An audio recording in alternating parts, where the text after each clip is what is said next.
All right, cool. Thanks. Thanks to the Chambers Project for providing the space, the art. Thanks to you for spending a chunk of a summer Saturday with us. I intend to make it worth it. Um,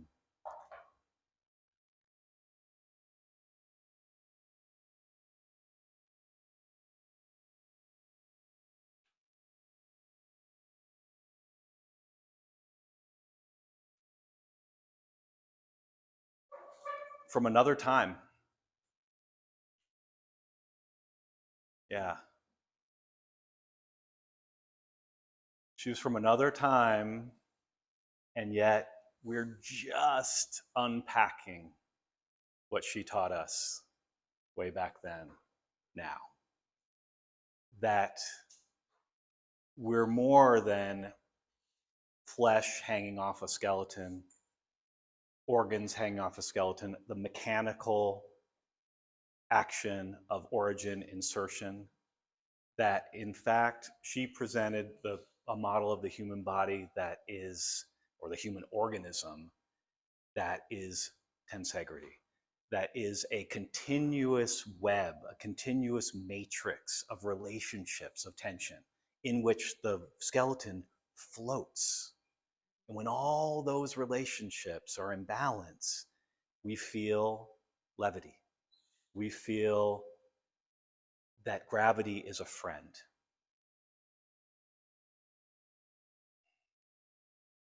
She brought to the current awareness, or the awareness for the first time, of the forgotten organ or the discarded organ of fascia, which is now so mainstream. There's like fascia blasters on TV, and everybody's about fascia and myofascia and what have you.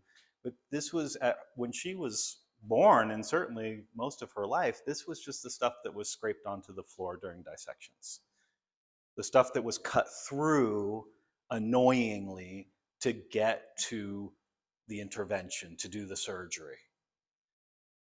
Now surgeons are finding that if you respect the grain of the fascia like a good sushi chef, you're going to get a much better product.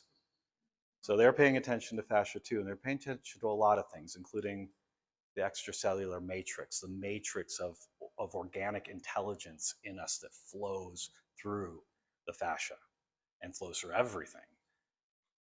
So in her lifetime, she didn't have the technology that we do now, where we can actually start to prove metaphysics. And so this is a really exciting time, and that's what I'm into, besides my clinical practice, going out and searching for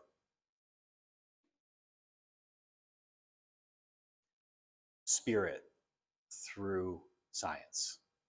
So that's what we're going to be talking about today.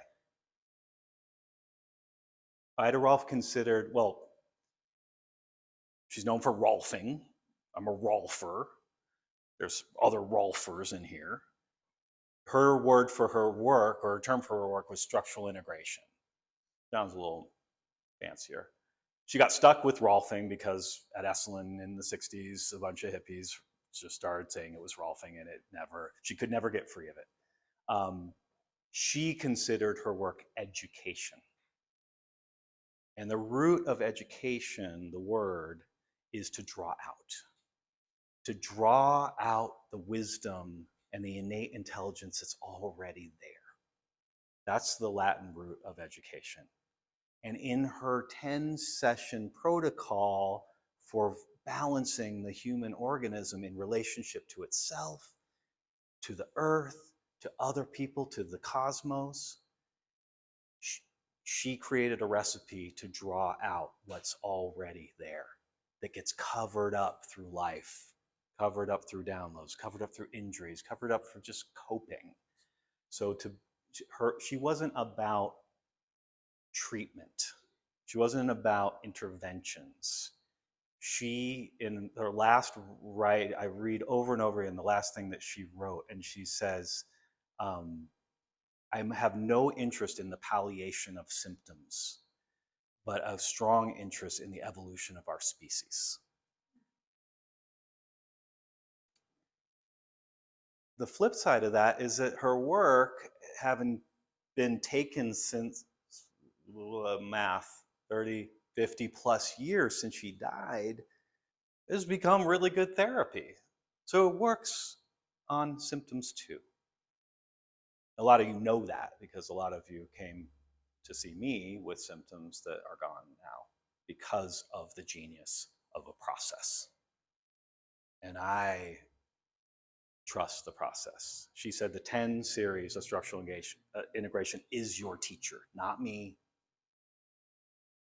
As a practitioner, the 10 series is the practitioner, not me. I just show up and do it. And miracles happen.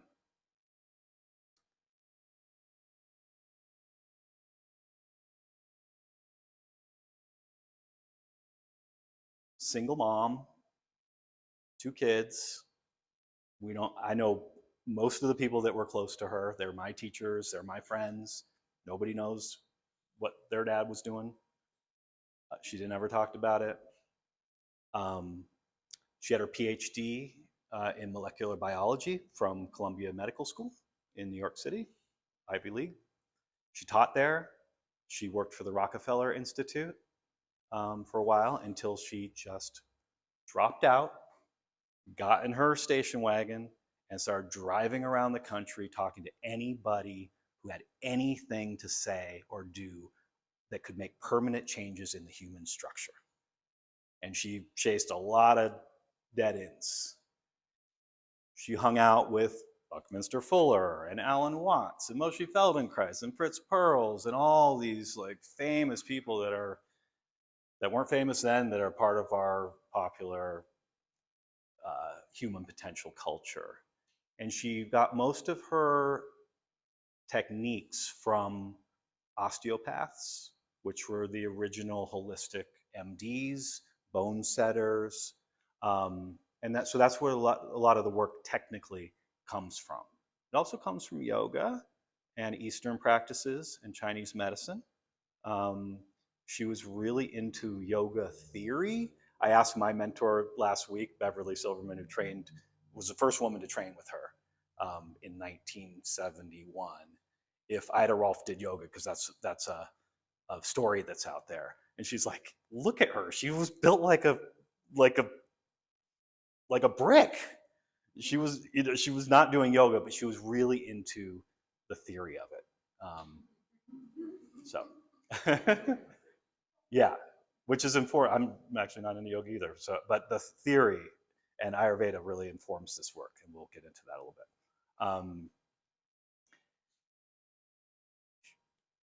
She got invited to Esalen in 1968, when year I was born, by Fritz Perls, who was then the ground poobah of Gestalt relational process. Esalen at that time was a place where some Stanford dropouts who were suffering from neuroses founded and said, the system is broken, shock therapy and drugs aren't working. Is there anything, we're going to invite anybody who has anything to say alternatively about mental health and relationship. And so people started coming, teaching there, and Fritz Perls, who's the Gestalt guy, started setting up shop there and realized we need a body component, a somatic component to this relational circle work. This is, the Gestalt's a big part of our lives as well. And the more embodied it is, the more we're connecting with our own structures, with our own systems, the more traumas and compensations of our personality, therefore neuroses, start to pass through. And so she came out, lived at Esalen for a while. Rolf Fritz Perls, who, believe it or not, died on her table twice and had to be resuscitated. He looks perfectly healthy to me. You'd never think he had any health issues at all. It's like he just came from Mordor. We've got books by him back there, and they really are worth reading. He was revived twice, kept coming back for more, and slowly Ida Rolf got worked into the menu of human potential. And then a guy named Moshe Feldenkrais showed up. Yeah, smoking. He was like 3 packs a day. Yeah. Mm-mm. Not that I'm aware of, but that might be Joseph Pilates. No? In any case, that's possible as a child.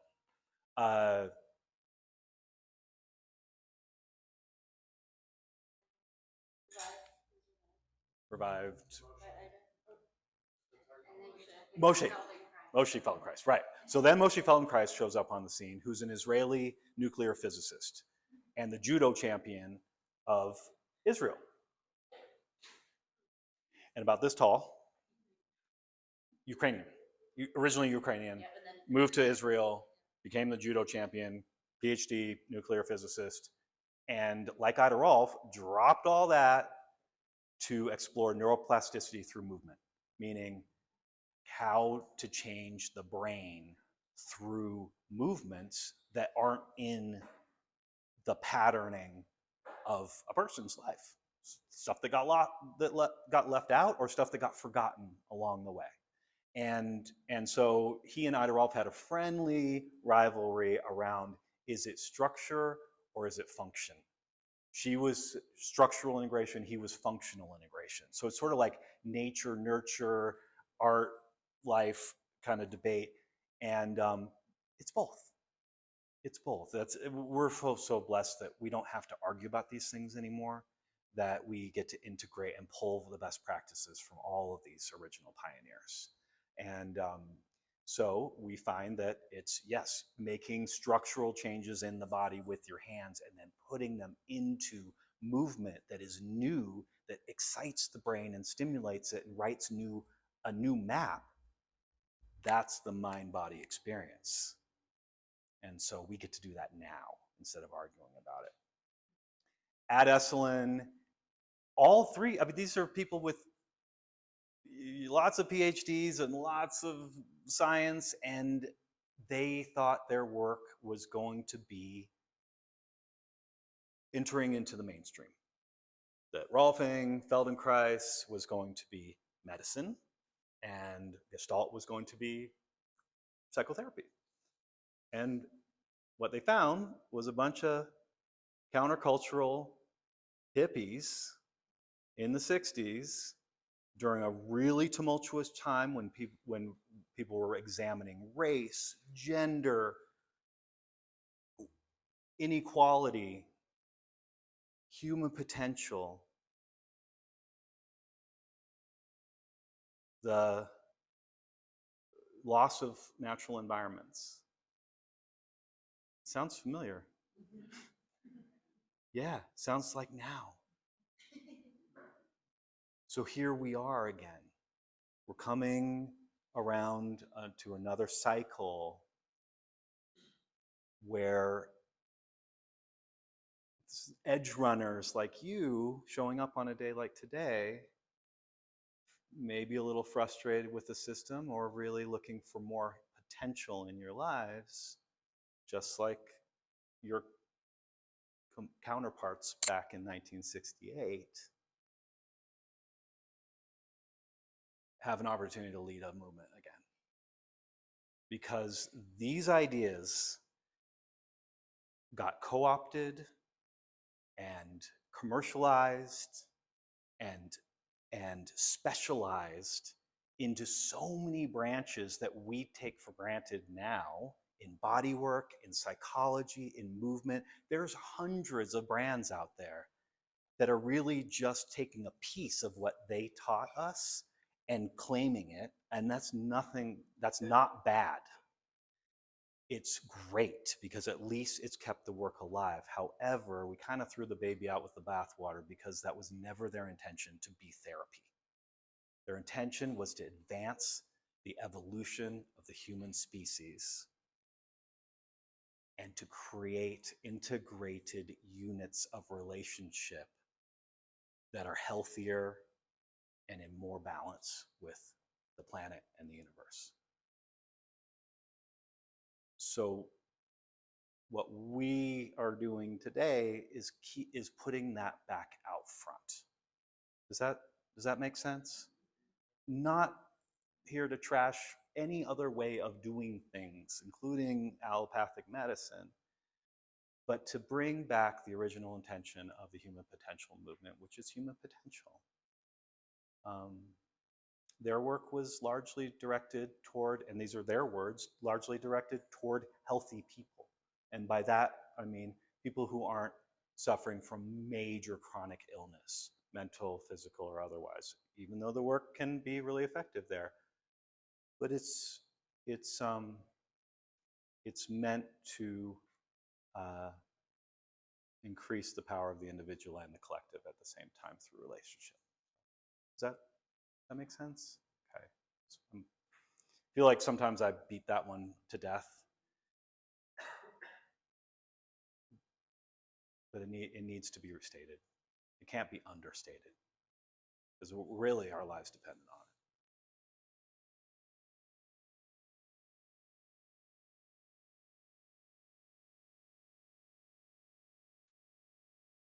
How are we doing?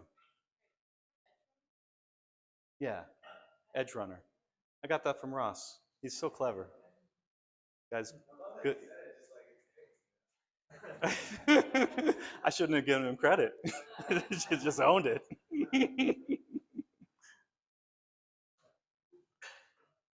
Ida Rolf had. Go ahead. You're being like a tree. You're sharing something. Yes, thank you. Ida Rolf had lots of funny sayings. She said, "Where you think it is, it ain't."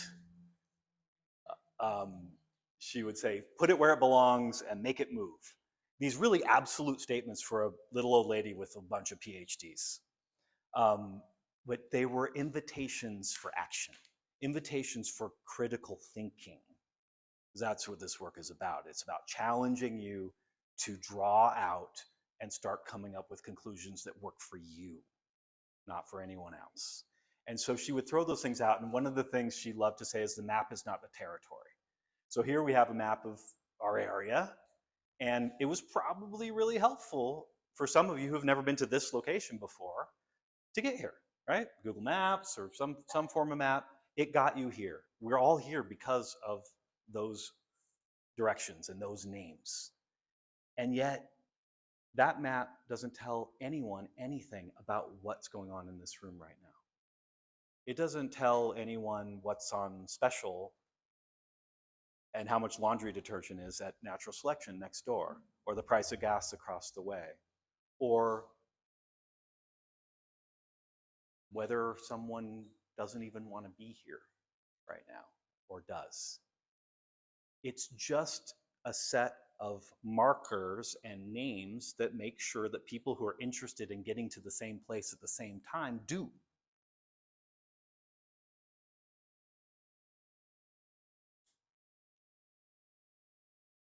This is another form of map. It's really helpful when Chris and I want to get to subscapularis, and we're having a conversation about that. It doesn't tell us anything about the relationship of subscapularis to our left subscap to our right hip, and how that might cause a rotation in the spine. That's tension. That's tensegrity. It doesn't tell us who here is working with grief or about to make a major decision in their life that they're sitting and so excited about. But it does get us to the right place at the right time. But that's about where it ends. Is that, are you following? Is that making sense, this analogy? So we have Gray's Anatomy. And we have Alex Gray's Anatomy. So I want to ask you a question, because it really determines how the rest of this afternoon is going to go. Which would you rather study today? Gray's Anatomy or Alex Gray's Anatomy? Yes. It wasn't really a choice I was giving. It's just fun because I was committed to doing this one. um, and for being of such generous and good taste. On the break or afterwards, we can show you Alex Gray in the green room around the corner, which is exquisite. So feel free to ask for that in the back room there.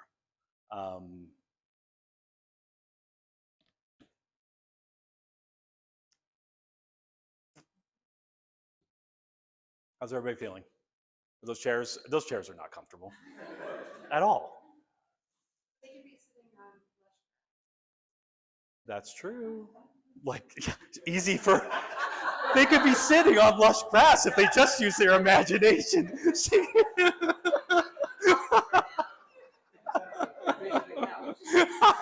Feel free to join her. Anyone, seriously. Where's your thing? Yeah, we don't want to drop it.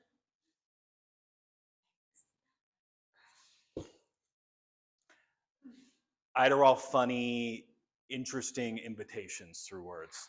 This is her most famous and my favorite. When the body gets working appropriately, the force of gravity can flow through, and then spontaneously, the body heals itself. Whoa. Can anyone define Cohen? Not Cohen like C-O-H-E-N, but K-O-A-N? Cohen? Okay, so you. What is a koan? Yeah.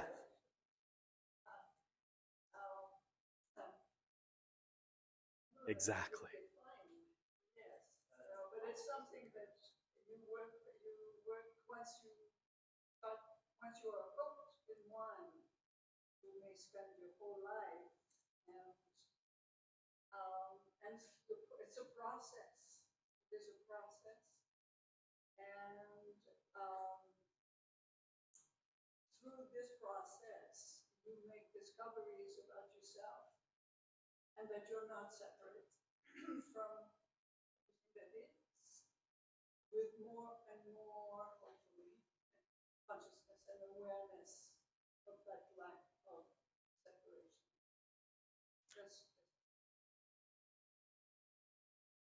That was a great illustration of sandbagging. Thank you. Starting out by saying, I have no idea what that means. It's impossible to describe, and then doing it perfectly. Delana, do you have something to add? Come on. I know. That's why we put her in the front row.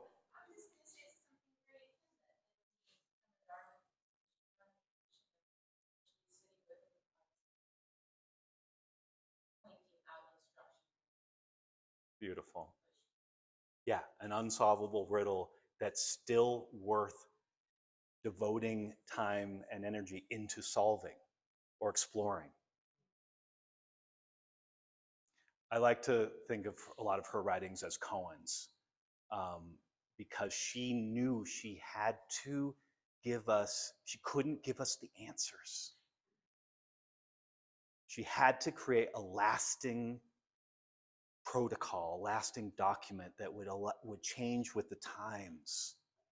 And so this statement does. So we're going to pick this statement apart as our invitation to the rest of the talk.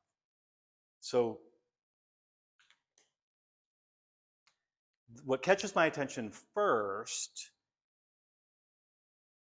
is not this, and it's not this. It's in here. What is gravity and what does it flow through? And are we only talking about gravity? And are we only talking about human structure?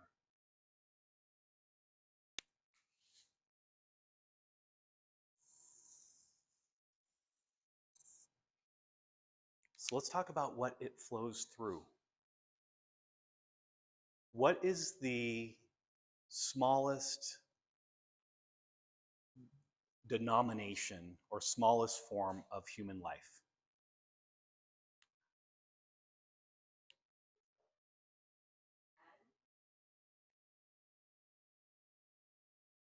Let's go with David's answer just for the sake of exploration. Would most of you agree that this, at least in high school biology, that the smallest form of life would be a cell? What if I told you that in between every cell, every single cell in your body, first of all, cells don't touch, just like bones don't touch. In between them is an intelligent matrix that is a world completely fractal, democratic,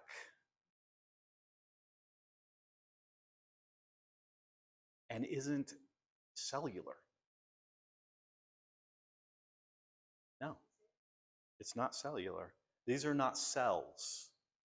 This is the extracellular matrix of the human body. So in between every cell, everything that contains our DNA and is a self-contained container, just said contains like 4 times in iterations,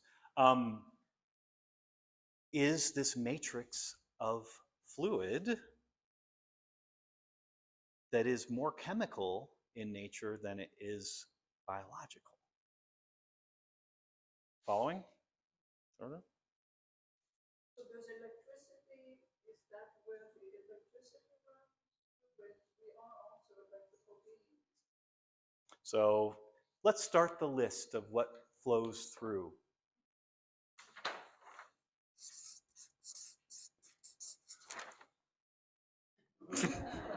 It's integrity. Gotta Rolf this thing. It does need more attention.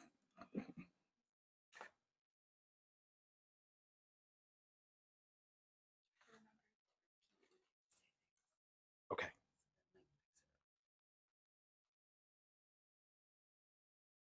That's the worst thing that happens today. We're doing good. Electricity. Yeah. We'll keep adding to the list of what flows through, and we'll talk more about what it flows through. So the extracellular matrix is made up of lots of things, collagen, but particularly really complex sugars and proteins that are such complex molecules that they actually regulate the behavior of the cells. So these molecules are produced by the cells and then float around in between them, telling the DNA of the cells and the metabolism of the cells what to do. So it's this sort of by the people for the people sort of thing. Created by the cells for the cells, this government in a sense. In some case, is it thank you for, yeah. Is it excretion from the cell? In some cases, we're going to get to the really interesting, like cells will excrete a portion of their DNA and then it will float around communicating with other cells. Does that sound like a familiar system to you, Max? What in your world would you akin that to? Come on. Something you know very well. Yeah, the mycorrhizal network. Trees share resources and communicate through the mycorrhizal network. Dark matter in space controls the expansion of the universe and the relationship of all things. It might even be building the structure of the universe. So in us, we have this kind of system too. It's not, our cells aren't our cells are the trees, and the extracellular matrix is the mycelium. Trees aren't mycelium, trees aren't mushrooms, and mushrooms aren't trees. However, they are interdependent and symbiotic. Curtis. I think I've fallen there, how we all have that within ourselves. But I also need to think about, and I was just thinking about mycelium, but how each have mycelium between each other. Everyone in this room, everyone on the planet. But that's not tactical or Tactile, yeah. How do I describe it? Like, how do I tap it? How do I work that fascia between us? How do I work that mycelium? We're going to get to that. Thank you for queuing it up. We're going to get to how these strands of DNA and these complex molecules are actually likely to be communicating with each other through some sort of electromagnetic force that you might call chi, if you wanted to. You could call it infrared. You could call it electromagnetic electricity, or all kinds of things. You could call it dark matter. You could call it photons.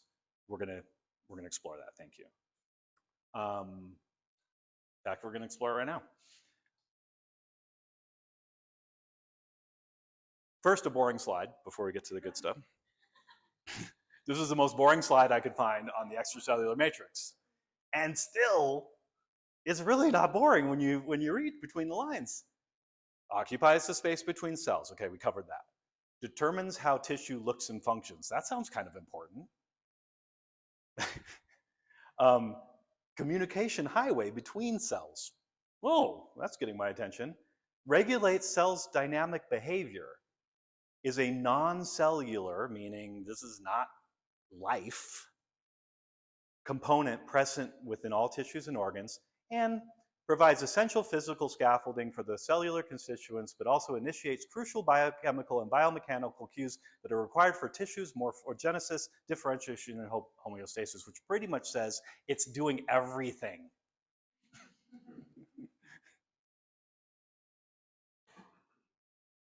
Gut biome's kind of like that too. So that's an easy one. A lot of people talk about the gut biome, right? And how it's our second brain, maybe it's our first brain. Think in those terms, probably even more complicated, because the extracellular matrix is not bacteria from anywhere else. This is something that we created inside of us.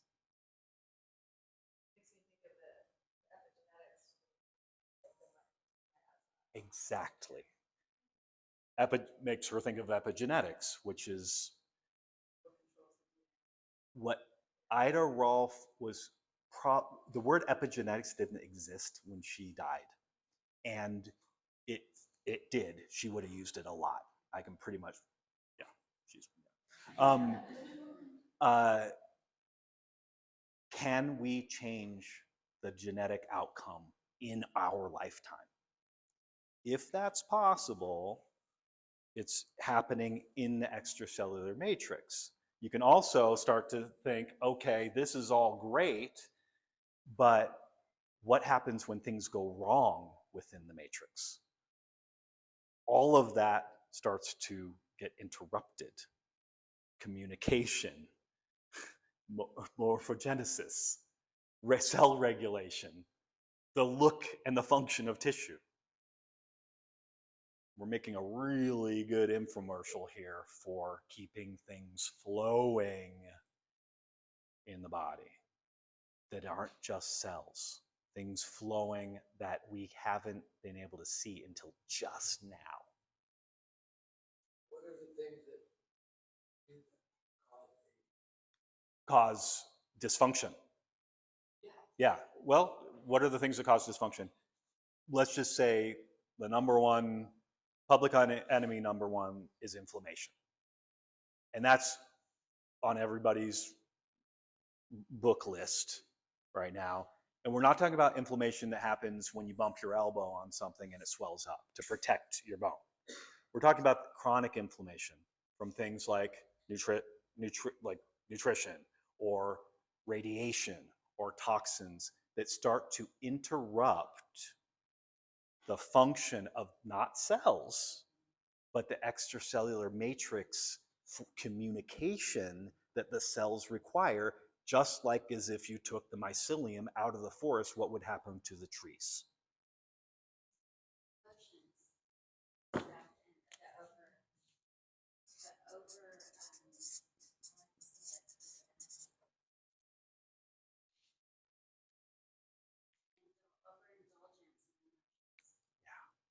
Yeah, yeah.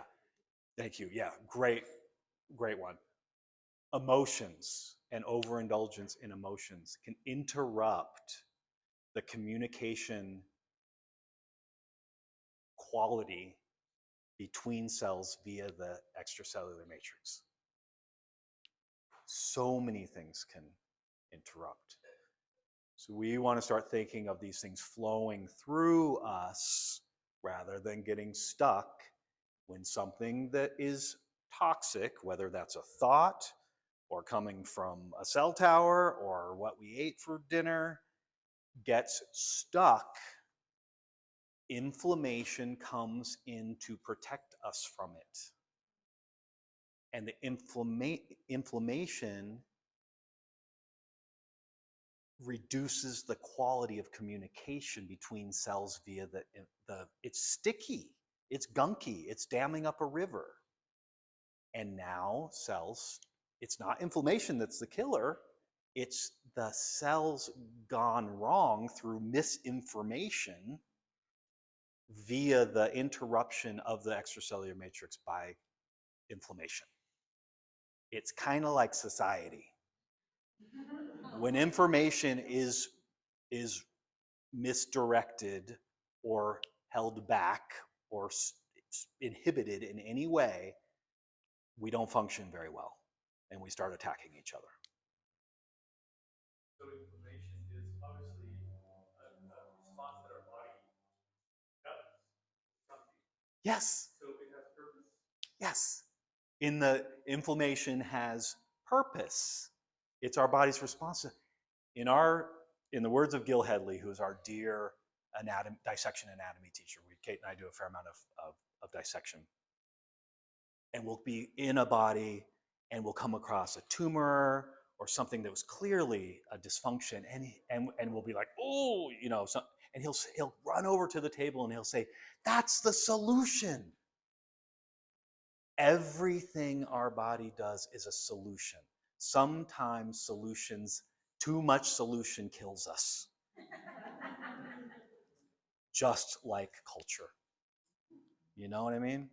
And yet you can rest assured tonight when you lay your head on your pillow that every single thing your body is doing for you is a solution.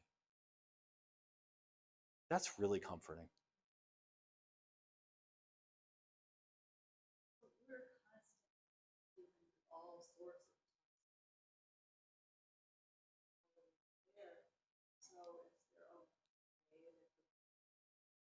Flowing, without it's so overloaded that you can't handle it, but still, what you're saying is it should have a way to be able to flow it through, Yeah. right? Yeah, so we're inundated by toxicity in our modern world. That's kind of what you're saying. So what do we do? We're going to save the answer for this part of the cone. Through putting my hands on bodies day in, day out, dissecting dead bodies, meeting with scientists around this topic. First of all, the deeper I go, the closer I get to source. The further I go in science, the closer I get to, I like to say, God. And if that's the case, logic follows that if science, which created all those toxins that you're talking about, right? Progress. If that same science leads me to source, then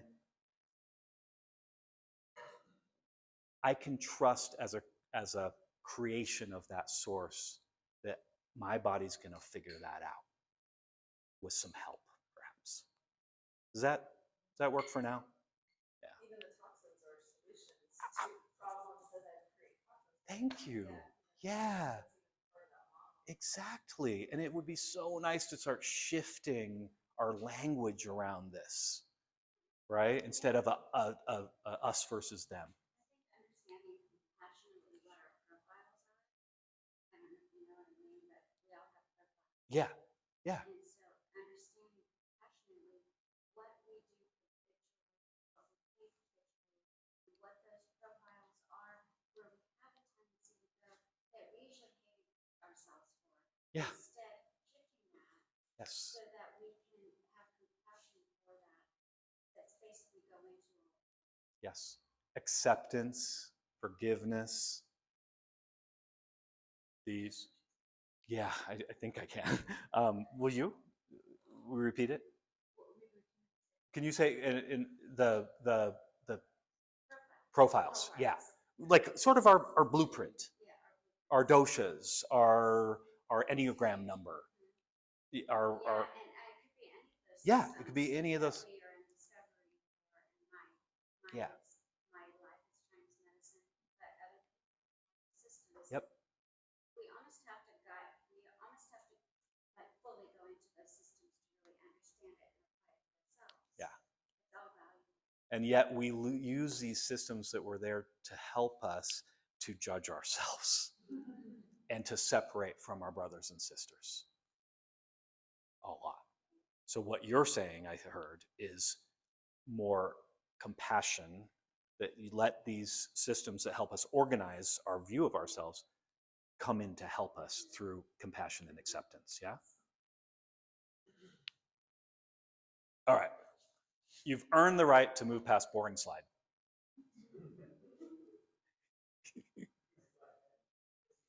Okay. Thanks.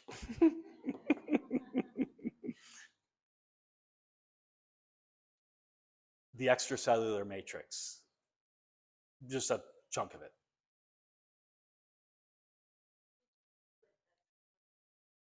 So we go back to here. This is a simplistic what it's made of, but gel-forming polysaccharides are those intelligent sugar molecules I'm talking about. Collagen, which is the building block of all structure in our soft tissue, is in there. Fibronectin, which is like a connector and a bit elastic. Same with integrin. And we're going to get into more of that, but that's what's in there. You notice that there's no cells. We'll examine that, but for now, let's say there's no cells. There's just a bunch of really smart molecules. We're going to get to that in a second. Yeah. Because I don't want to spoil that one. Yeah. Yeah. So in that drawing and in the slide, this is what it will look like in some cases, in some states. This is the space between cells. Is that healthy space? Who knows? This is mycelium.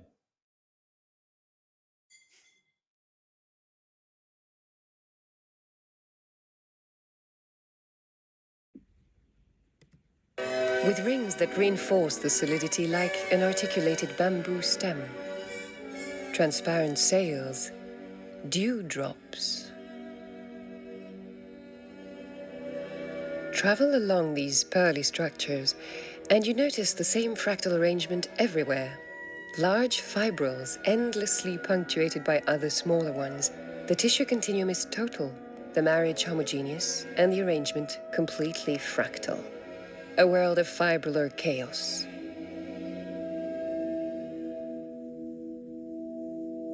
The human body would seem to be one and the same tissue that has differentiated over time, but whose basic organization is stereotyped. Yet this organizational framework supporting life must have its inherent rules of behavior.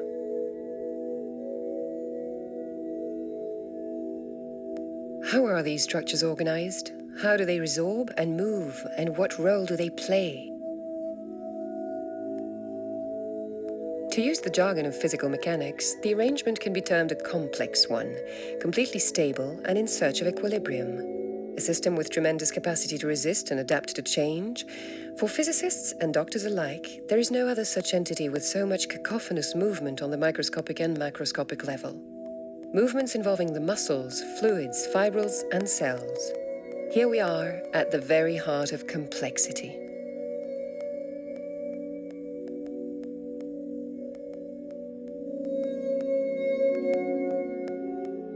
A Capernaum of collagen bathed in glycolicin with reservoirs of fatty microglobules storing energy, information, and matter.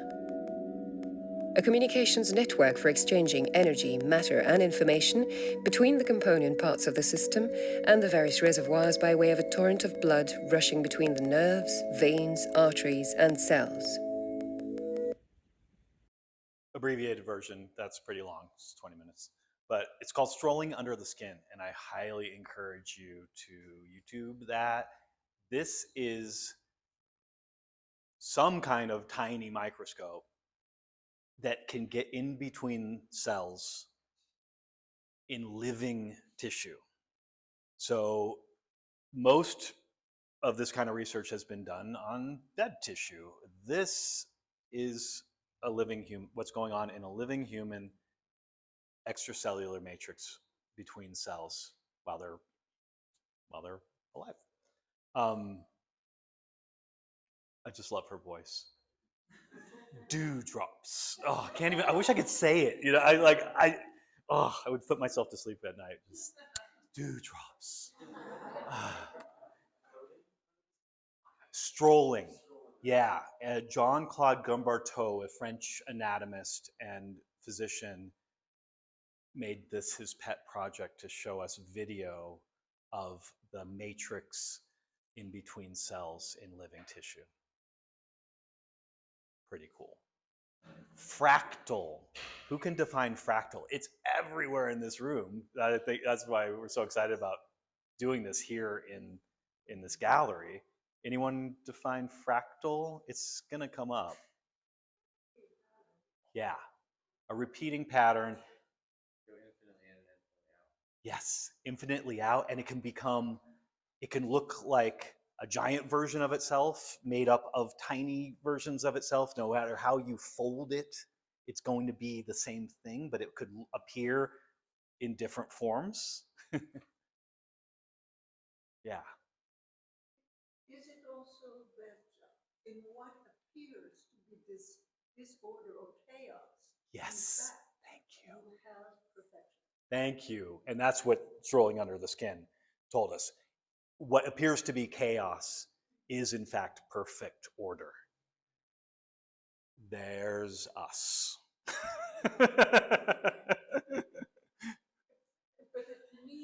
one needs to be removed far enough, whatever Yes. that means in Yes. terms of human. Yes, whatever that means. And it goes back to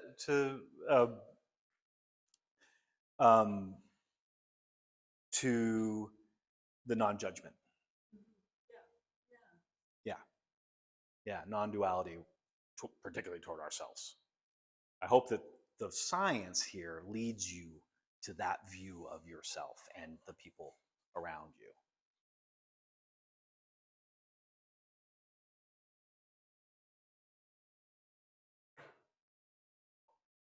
Okay, mycelium, saw that. All right, now it gets weird. So this is like yesterday new. Mitochondria. Okay, let's go back to high school biology, but also mitochondria is like really trendy to talk about right now. Does that? Okay, maybe not for everybody.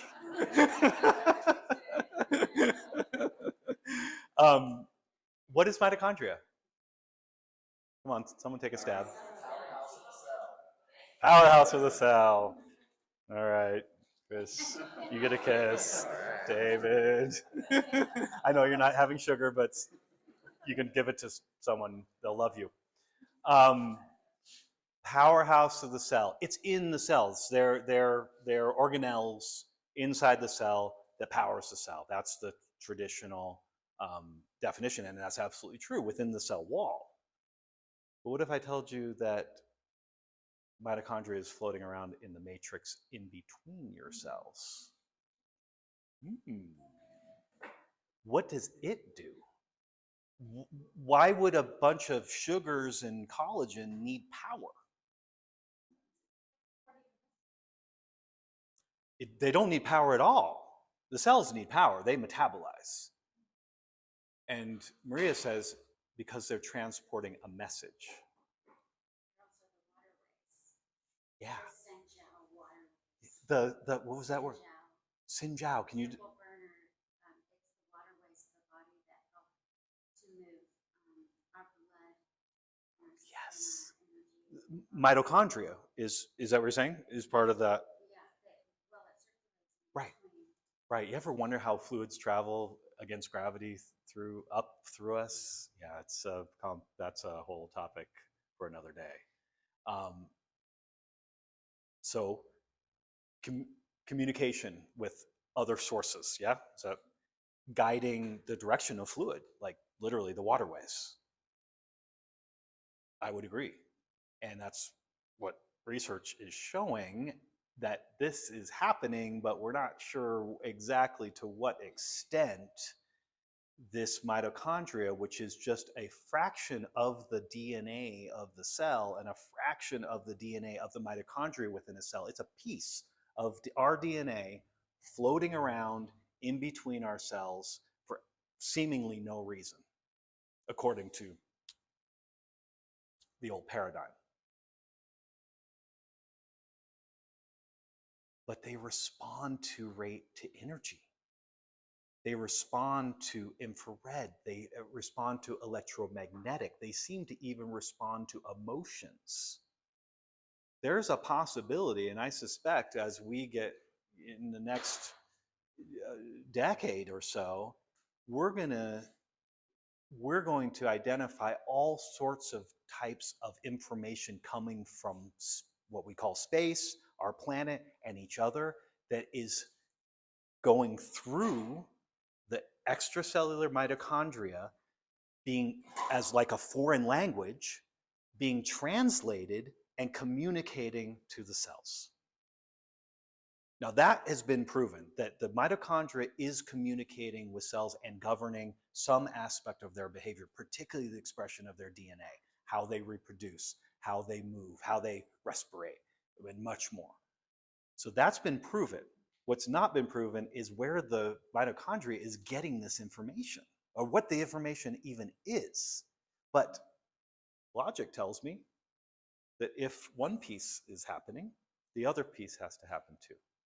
So that'll be the fun exploration for the future, is we're getting really close to being able to define what the ancient Chinese and Indians told us, which is there is information coming from everywhere that our body is translating and using in different ways for our health. We're talking about meridian system. We're going to get into that, but yeah, I would say this is we're talking about meridian system. It was a question. I would say this would probably be a pretty big component if you believe in meridians. David? It sounds also like we kind of have a word for this. We call it intuition. Yeah. Like this thing that we don't exactly know where Yeah. it comes from. We get this sense, we get this feeling, Yeah. and we have this information, we interpret it to mean something for us. And so it seems like this could be pointing, at least in the philosophy of it, to be pointing towards, oh, we actually have a physical component of our body that is actually taking in random, dispersed information out there and creating meaning for us, and actually creating a response in the cells. Yes. And that affects us. Yes. Yes. I would say that is a scientific definition, that matches right now, and not just we could call it intuition, but that would verge on being provable right now. That what's not provable yet is what that information is, what the source is. It's clear that some translation and transmission is happening because you can see how this mitochondria and the cells interrelate. But why doesn't anyone want to just say we're getting information from everything all the time, including each other right now, but particularly each other right now, through radiation, electromagnetic radiation, and God knows what waves we're giving off and what we're receiving from space and what we're receiving from the planet and the plants.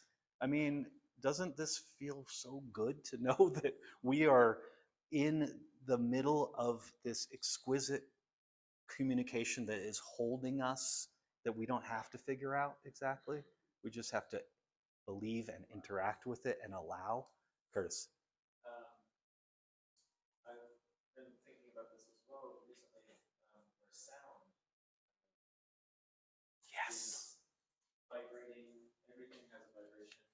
It's literally the same geometry is a representation of existence, and the representation of that is across the entire universe. And for sound to even be sounds that we can't hear, Right. they are still felt, or they are something that it's the first thing that we start to do when we're an embryo, is hear through the liquid of the human body and the water that's within us. Yes. We're learning and cohabitating, but also co-regulating and needing that, the interconnectedness from sound, I think, Yes. the ancient. From inception, from the moment that cell gets fertilized and starts to reproduce, sound and light, because infrared, and you said water, because infrared radiation is the only thing that passes through the human body in the light spectrum. Now, neutrinos are going through us. Gravity, which by the way has mass, that's just been proven, is going through us. Dark photons, electromagnetic radiation radiation is all flowing through us, but that's not light.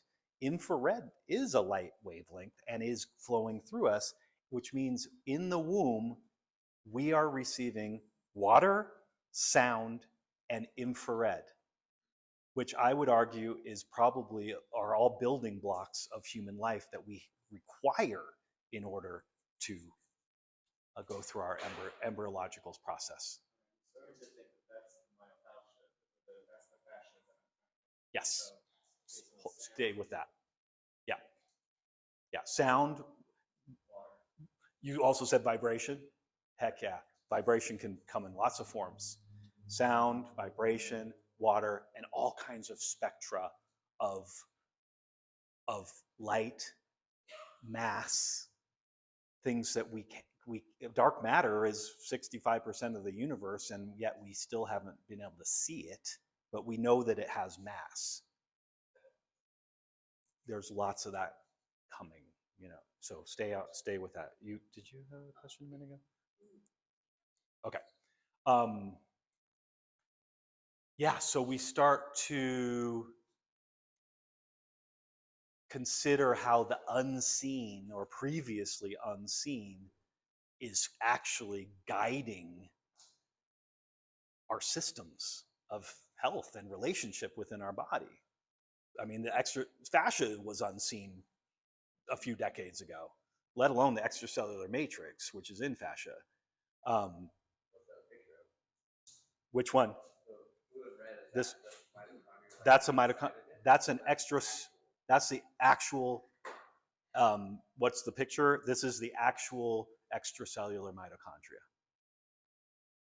The little, just where the arrow is pointing, is the mitochondria piece? No, those are just for scale, because I can't remember, it's some kind of nuclear microscope.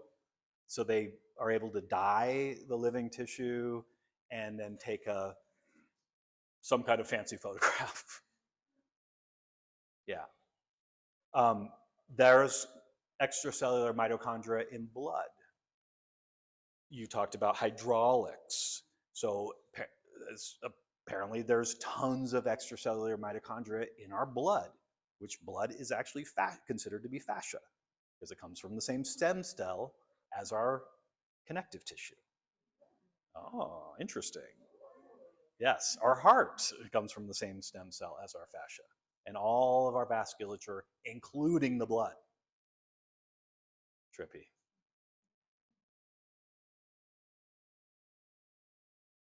It doesn't show up very well, but that's a great picture of dark matter.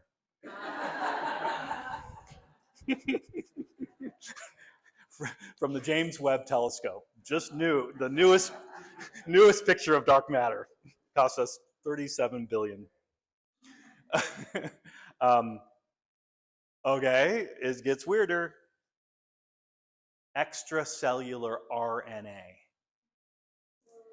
So our RNA and DNA inside of our cells will break off, go into a little bubble, and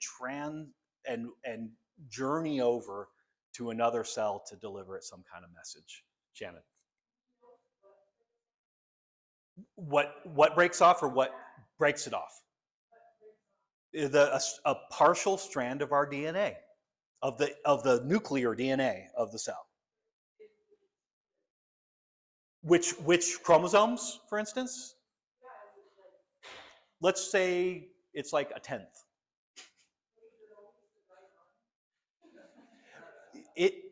I think it would imply, and I love what you're saying, is it purely a blueprint for our development, or is our DNA containing so much more information that we're only starting to understand, and that DNA isn't just the blueprint for the growth of cells, but it's also a communication helix of some kind, and that you can break off a piece of it and send it somewhere, and it will deliver a message or evoke a change of some kind.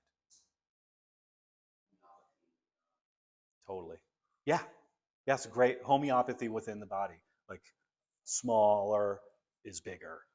Yeah. Communication. So. Probably. Yeah. Yeah. 90% of DNA is called junk DNA. Right. Repeating it. Because we don't understand it. That's what we do. That's what we do with everything, including people. Including organs. Yeah, including organs. Right. Yeah, we don't need a spleen. That's what they told me when they took mine out. I mean, my body grew another one. Yeah, look where I am. My body grew another one. Not exactly. We'll find out. If I die first, she'll dissect me and she'll let you know. That's co-regulation. At the extreme co-regulation. I know. Kate wants to be a skeleton in a classroom. What a great way to live. Yeah. For things that are missing, our bodies are so redundant that they will create a new system for the system that gets either damaged or missing. That's the brilliance of us. There's systems backing up systems, backing up systems. So if we're missing a spleen or missing something, trust that your body will take some time to figure out, and it will approximate that function some other way, some other artifact. Yeah. So extracellular RNA, just another new component that was discovered recently in the extracellular matrix, and again, it seems to be a new way of communicating, like the mycelium network, but a little bit more specific in that it seems to be carrying a message from one cell to another, as opposed to carrying a message from space through the mitochondria to a cell. So this is more an internal process. Yeah, Chris. Yeah. RNA and the breath being responsible for like long-time couples starting to look similar to each other. Really? I'll just share that was just a positive Yeah. Oh, I thought you were like, you had a study. I'm like, wow, that's cool. Please share. Yeah, RNA and the breath. Yes. Oh, RNA coming out through the breath, and that's interesting. That I would have forgotten if you hadn't said that. To Katie's point, RNA, extracellular RNA, is particularly concentrated in the cerebral spinal fluid. So for those of you who do craniosacral therapy or receive it, this is the fluid that is being affected that is got the highest concentration of extracellular RNA in it, this communicator. So you can draw any conclusions you want, but that seems really fascinating to me. Okay, we're speaking of breathing.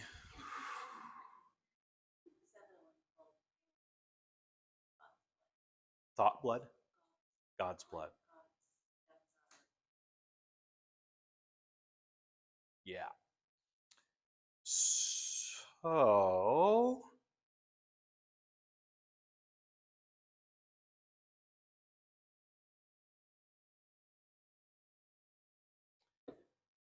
So what flows through?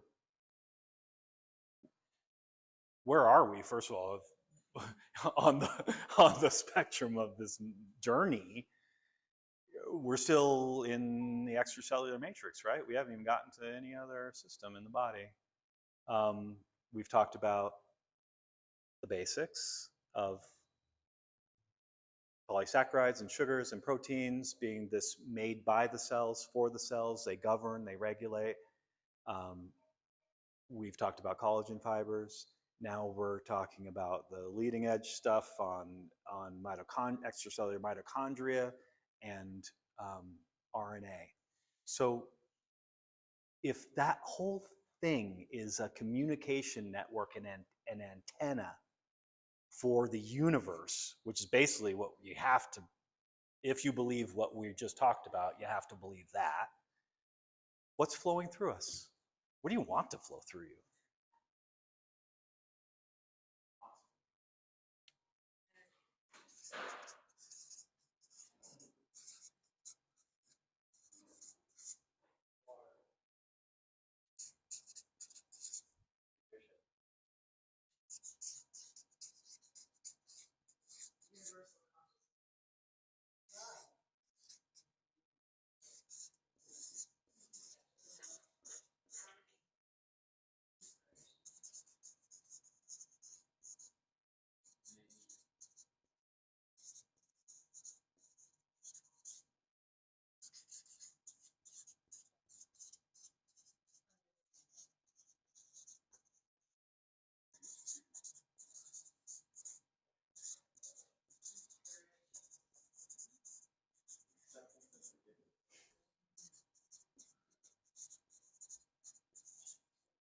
Somebody say courage?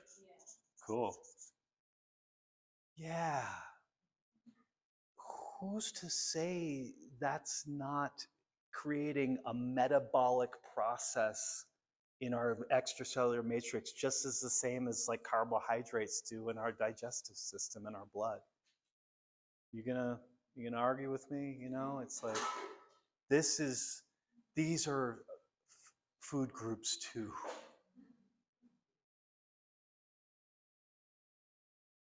I'd argue that science proves it.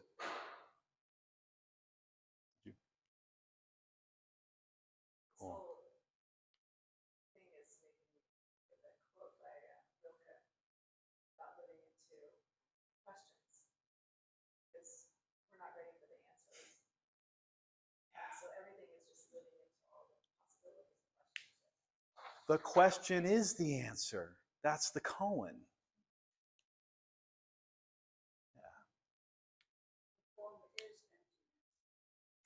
And form fractal.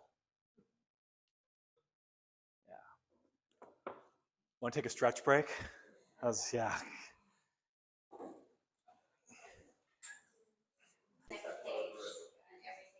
Yes. Yes. Oh, what a good list. Nature, understanding, love, harmony. So if this is all stuff that is going through our extracellular matrix, and we want to go through our extracellular matrix, which are kind of the same thing, what does the extracellular matrix flow through? Kind of a trick question. The space between is what Chris said. Absolutely, that we've established that it flows through the space between cells, like all these little waterways or underground networks. Where is, based on what you know now about this matrix, where would you think it would be most concentrated in the body? It's everywhere, but it's concentrated in specific areas. Curtis. Ooh, I like that. The torso, the organ center. The fascia. Ding, ding, ding, ding, ding, ding, ding, ding, ding.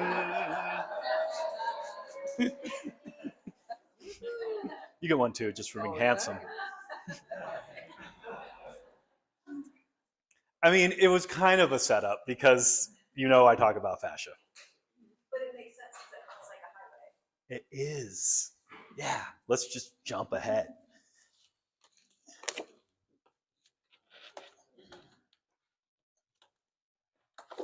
Fascia, it's been discovered through dissection and other things, organizes on highways, myofascial meridians. It's not just everywhere. It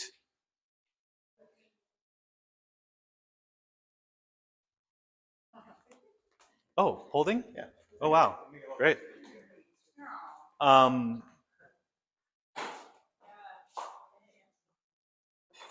This is the work of Tom Myers called Anatomy Trains, and what he discovered through 30 years of being a Rolfer, training with Ida Rolf, and then 30 years of dissection is that, can you hold them up a little bit higher? Is that fascia is everywhere, and yet it adheres to certain patterns that connect up function. So think for now as fascia as the highways for the extracellular matrix.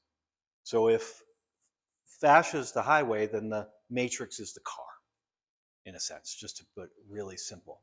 And it doesn't just flow randomly, it flows in patterns which happen to correspond really well structurally with meridians and in Chinese medicine and nadis in Ayurveda. So you could overlay the meridians with the fascial meridians in Chinese medicine meridians with fascial meridians and get a pretty close model. So it's like, okay, fascia isn't a meridian, but it is the highway along which, for instance, energy and all that stuff can travel via the extracellular matrix. Does that follow? Cool. Thank you, dear. Okay. Nope, good. And this is where Ida Rolf really, really got her claim to fame, is through the fascia, because the fascia is, let's see if we have a, oh. That's Kate.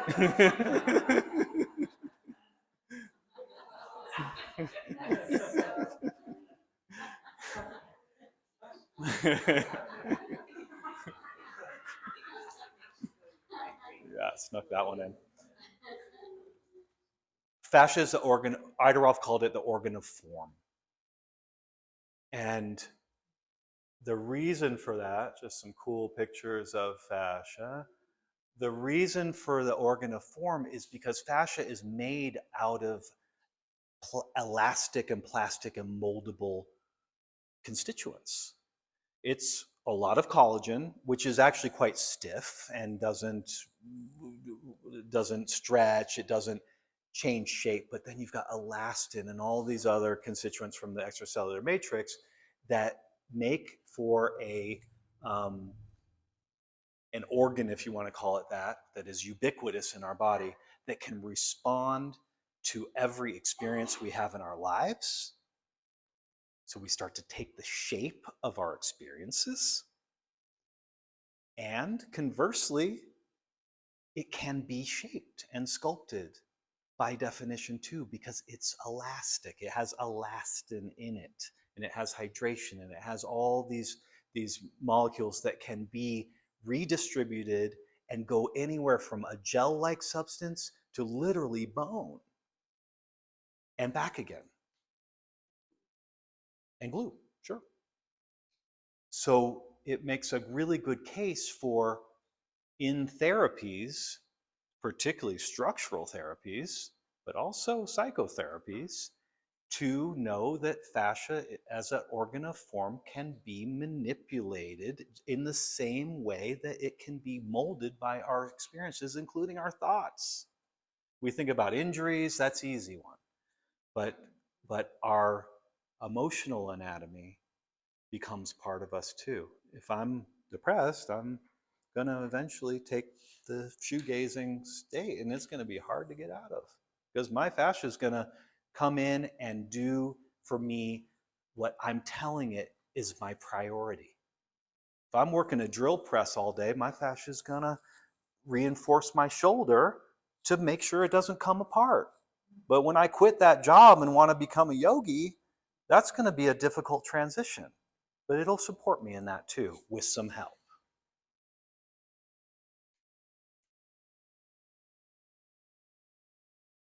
So let's think of fascia as being mostly collagen and mostly elastin, with all that stuff we talked about in the extracellular matrix. And it's the ratio of collagen and elastin that determines the quality and the state of the fascia and the quality of movement.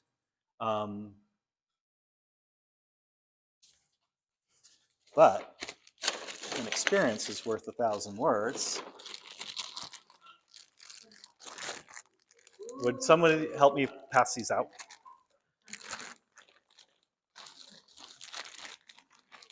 I think we have enough.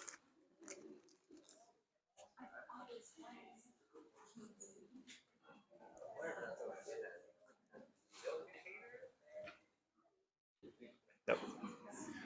Don't start playing with it yet, please. I know you can play with the outside, play with the egg, but don't touch the fascia yet.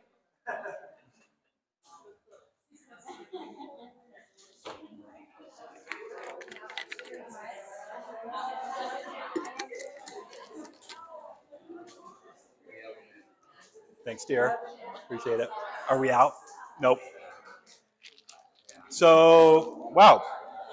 We had 50. Okay. Oh, yeah, there you go. We have enough for everyone, I'm pretty sure. We got 50, and I think we have somewhere around that. Nice.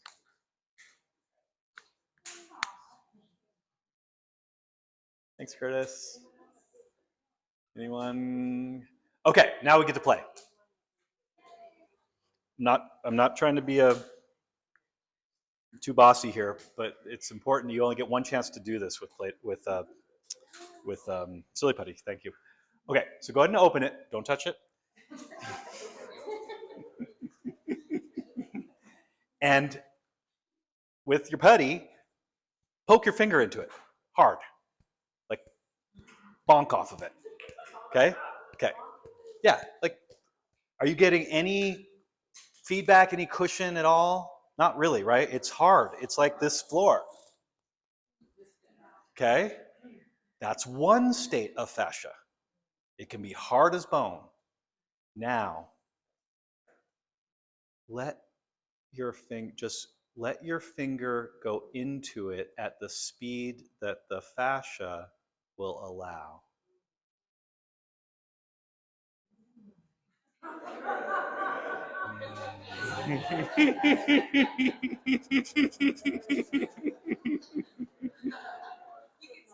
In just a minute or so, you put a really good dent in it without doing anything forceful. You could go right through to the other side of the egg if you just hang out and let your intention, speed, and heat, and probably a bunch of other stuff that we're transmitting, go in and make the change. In just a minute, I'm almost through. And I didn't use any force. This is fascia. We can mold ourselves. It's clear. Look at all the weird shapes we take as humans. Think of the weird shapes we've taken, some of us have taken in the course of just our lifetimes. You know? You could go from a ballerina to a bodybuilder. What makes that possible through these really big changes in our structure is the fact that the fascia is holding it all together and making it possible, and constantly examining its ratio of elements of collagen and elastin. Elastin makes it stretchier, collagen makes it tighter. You got an injury, collagen. You want to stretch, elastin.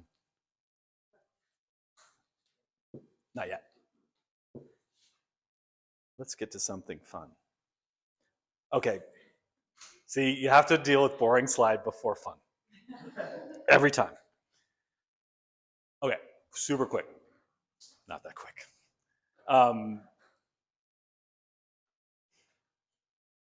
We only have 3 types of cells in our body. These would be, you could consider them stem cells. So in the beginning, you had 3 cells. Ectoderm, mesoderm, and endoderm. Ectoderm is our, let's just say, our nervous system, including our skin, because our skin is part of our nervous system. Mesoderm is the musculoskeletal system, including tendons and all connective tissue. Okay? The stuff that is structural. And then endoderm, just to be simple, is most of our organs. So gut, endo,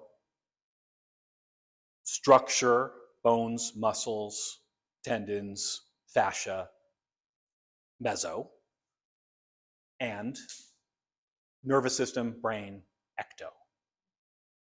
Anyone practice Ayurveda or familiar with Ayurveda? Doesn't this remind you, Rebecca, of the doshas? Endo is kapha, ecto is vata, and meso is pitta. You could think of it that way. I mean, these are the 3 cells that we got. So why wouldn't a whole branch of medicine come to recognize that? And you'll see that in people, it's a fun game to play in an airport, that you can say, are they an ectomorph, a mesomorph, or an endomorph? Are they gut-oriented? Are they structure, stout-oriented? Or are they head nervous system, brain-oriented? It's helpful for you practitioners, actually, to connect this stuff, because it really cuts to the quick when somebody comes into your office and you realize that you want to make certain changes, but they might be so identified in a beautiful and natural way with one of the doshas, which are one of the stem cells. So everything in the human body comes from these 3 cells.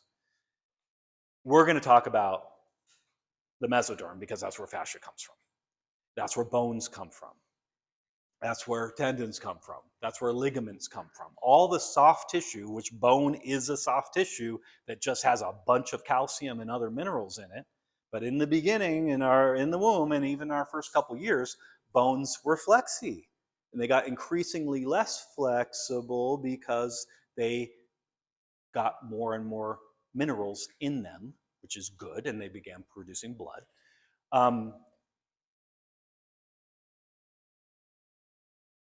So the mesoderm, one stem cell. Okay, when I was a kid, I had a brief homeless period in the streets of Seattle, and there was an all-night place called Dick's Drive-In. And you could go there, we would go there quite late at night usually. And the burgers, the shakes, and the fries were all delicious, but they all kind of tasted and had the same texture as each other in a really weird way.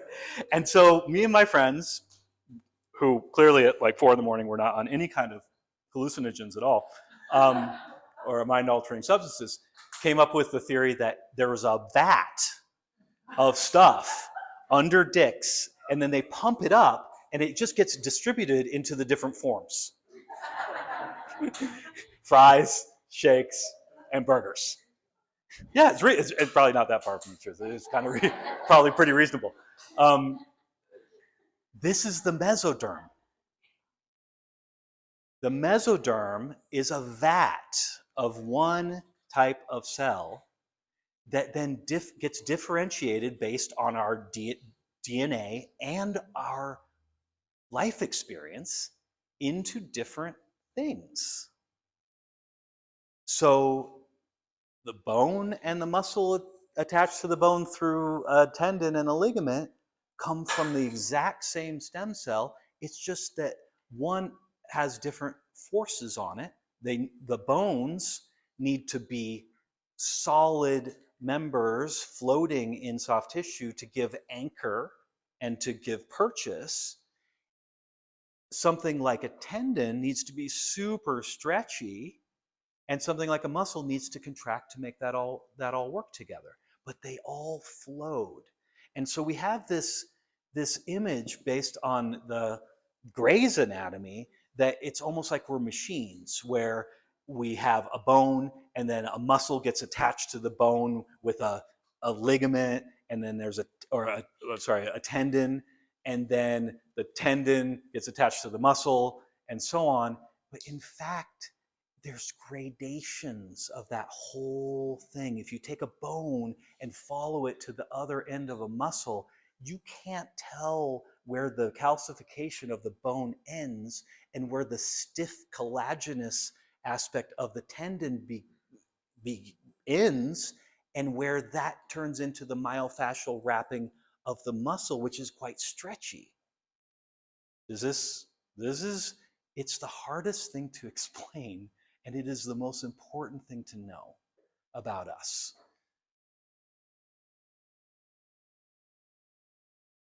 To differentiate with a scalpel a muscle from a tendon from a bone would be like trying to differentiate with a scalpel the colors in that sunset. Where does blue end and yellow begin? Can you say for certain? Any of you?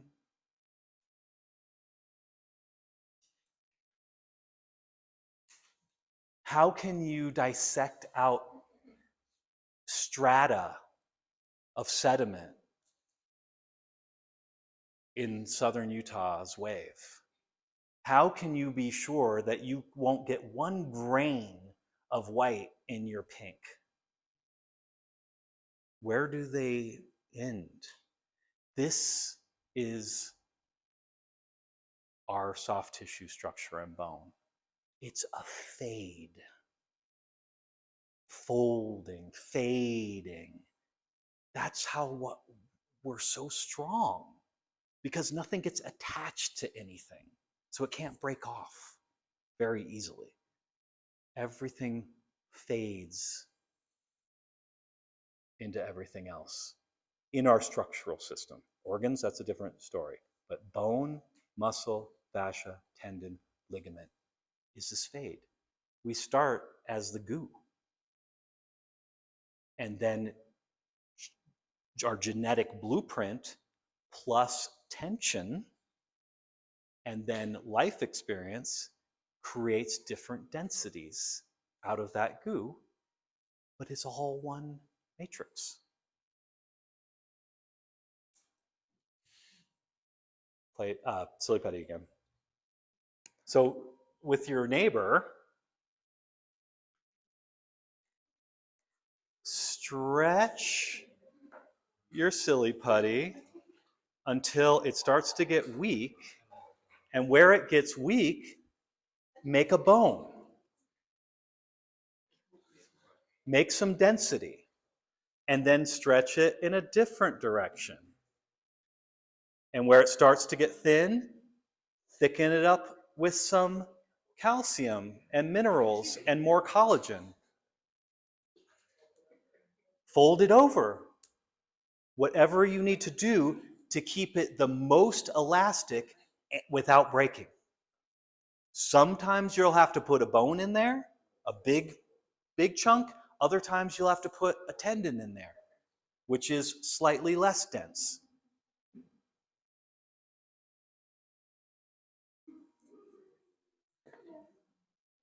Yeah, fun, exactly. Eventually, you could make something like this. Tim, we need Rolf. That's really good. I love that one.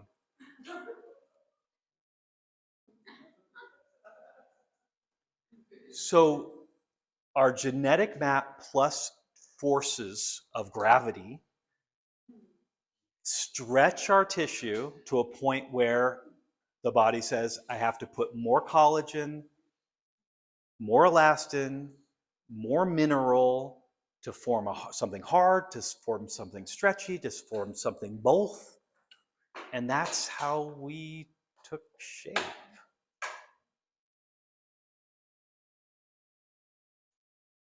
Following me? Is this working? Yeah. Yeah.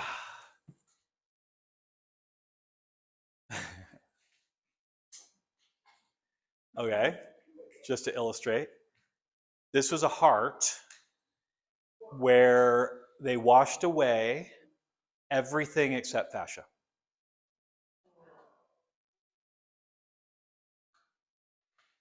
Now, would you consider the fascia the organ of form now? I would, because if you wash away the muscle and everything else, you have something that looks like a heart. If I wash away everything except Max's fascia, I will still recognize Max. If I wash away Max's fascia, I won't recognize Max at all.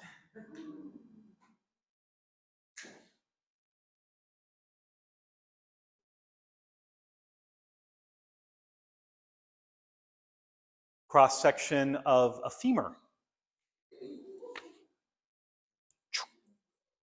with everything except fascia removed.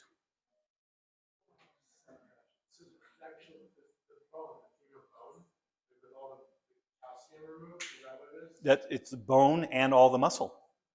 Everything except fascia. So this would be my leg, cross-section here, and then washed out everything except fascia. More than just. Sorry, I misdirected you. Yeah, the whole thigh. Sorry. Yeah. You can see that blood vessels are fascia. You can see, if you had a microscope, that the coating of nerves is fascia. So now we have fascia coming from our heart, going out to the very distant realms of our fingertips, and our nerves coming from our spinal cord also going out to the distant realms, which are perforating all of our other tissues. So the nerves and vasculature, being fascia, are also holding us together, stitching us together. Structural as well, not just functional. So when you start washing stuff away, that all that's important stuff that used to get all the attention in medical schools, you find that we're still pretty much on our form. There's a human with everything washed away except fascia. It's an evolution of body worlds. It's called the fascial, oh gosh, what's it called? We know somebody who's doing it. fascial plastination project. And so a couple of our colleagues who do dissection with us are doing this to show the organ of form. Now, in medical school, back in the old days, they would just scrape all that into a bucket because it was really important to memorize the bones, the organs, and the muscles and name them.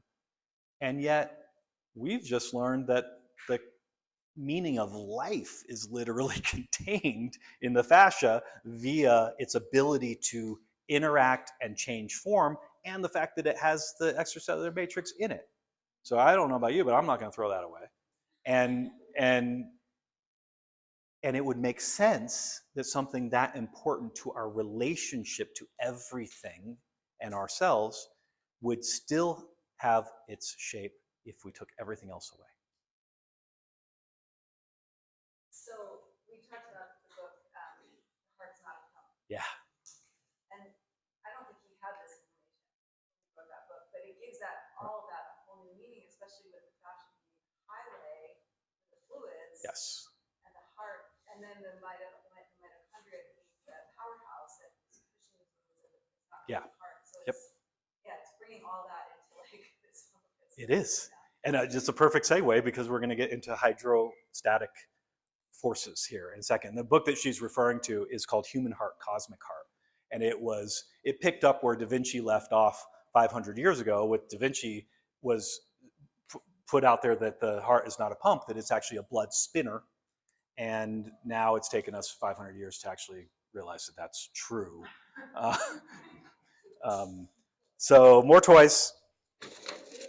Oh no, wait, before, you can pass, no, don't pass them out yet. All right, just to bring it all home. Oh, this is cool. So are there 600 muscles, because that's approximately how many there are in the body? Or is there one muscle with all these pockets of continuity? Oh, wow. Interesting. Right, it doesn't matter.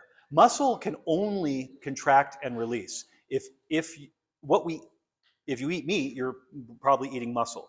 And you can reach into a body of any mammal and pull out muscle with your hands. But fascia, you'll go through 10 scalpels trying to get through it and constantly having to sharpen or replace the blades. So the muscle just fills pockets of fascia, and when it contracts, it creates a chain reaction that we call movement.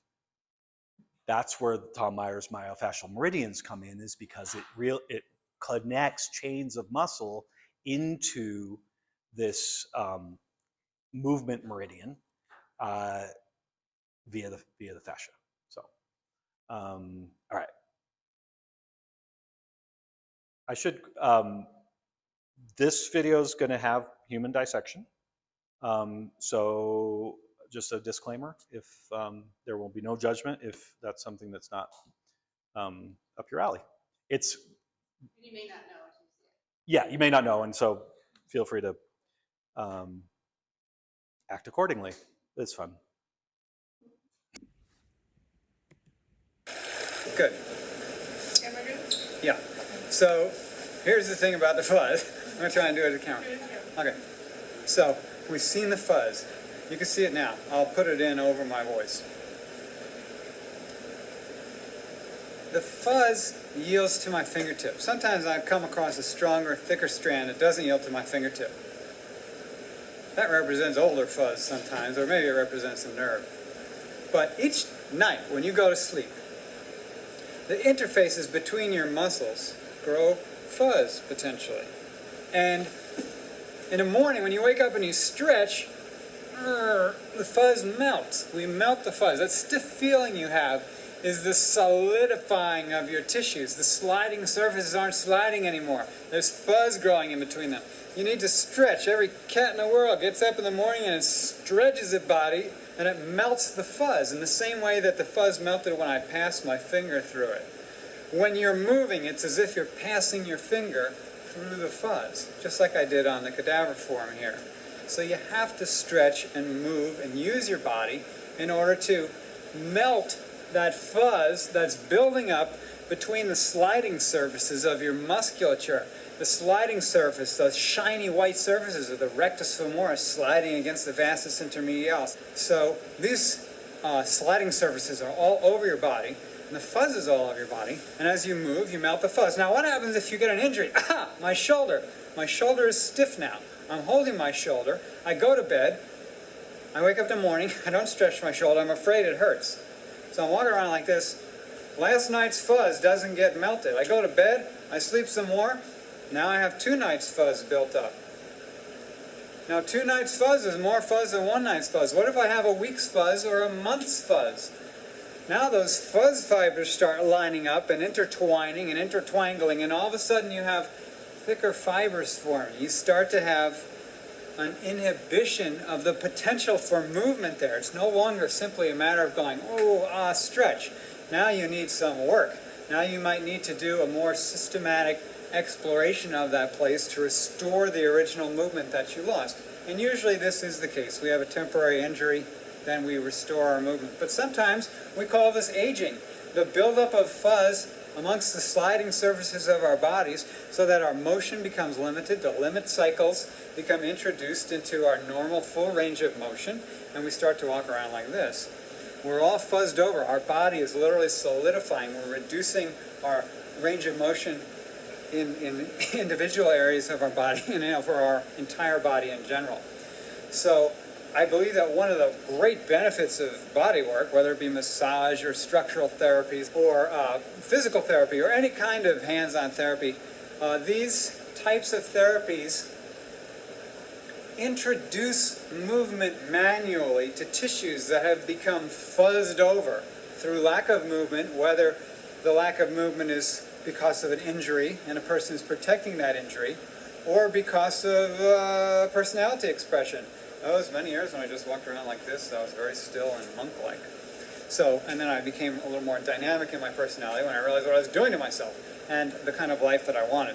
So you can grow fuzz by choice or by accident or whatever, and yet here, now you've heard the fuzz speech, you know that you can take responsibility for melting the fuzz, and if there's too much fuzz in your body and it's frozen up, you might want to seek help in order to introduce movement so that the new cycle is a little more movement and a little more movement and a little more movement instead of a little less movement, a little less movement, a little less movement. Fuzz represents time.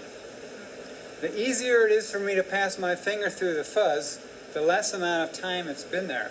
If I got to whip out my scalpel to dig my way through one otherwise sliding surface and another, you know that that's been building up for a long time. So you can actually see time in fuzz.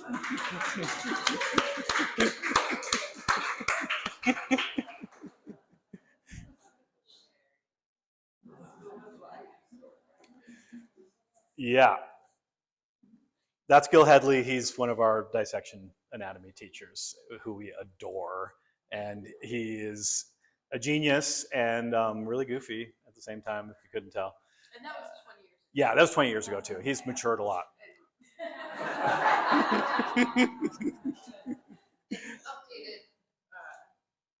Yeah, so that's 20 years old. He has since corrected aspects of that. The fuzz in the laboratory is partially just due to the fact there's no fluids flowing through the body, so it's dehydration. But it's still, this video is one of the best examples of what he's saying, because dehydration and lack of movement creates more density, and density attracts density. And we'll show you why in a minute.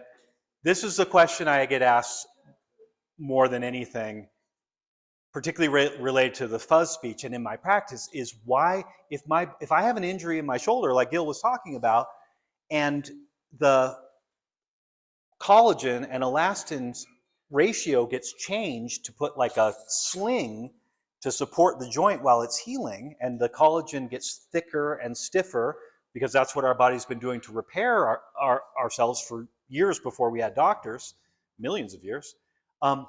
Why, after the injury is healed, doesn't the fuzz go away on its own? Why doesn't it get reabsorbed? Is that a question any of you have asked? Why does it stay stiff?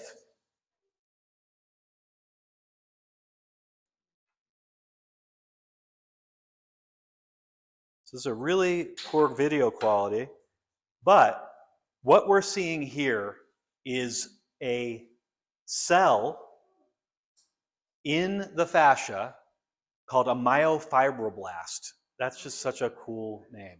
Myofibroblast. So it means myofascia, fibroblast, meaning it's a cell that spits out collagen.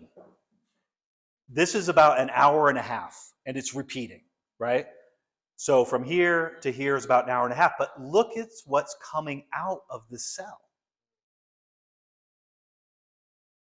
These cells are the most common cell in fascia, and their sole purpose is to spit out collagen to repair or create more density in an area that needs support. That could be an injury, it could be a scar, it could be a repetitive movement of a joint that gets identified that it needs more contraction, more compaction, and less mobility. The downside to myofibroblasts, and this is where myofibroblasts, fascia, and the ECM is really coming into conversation around cancer, is that these cells, when they come up against stiffness in the tissue, or hardness or density in the tissue, they want to make more of it. And not only do they spit out more collagen that makes it stiffer and stiffer and stiffer, but they actually convert cells that aren't myofibroblasts into myofibroblasts, and they join the party and start spitting stuff out too. And so what started as a stiff area that was needed repair could, without movement, without some sort of therapy, could accumulate and attract more of these myofibroblasts who, for some reason, and science doesn't know the answer to this yet, that when they encounter stiffness, they create more stiffness. And that is the modern update to the fuzz speech.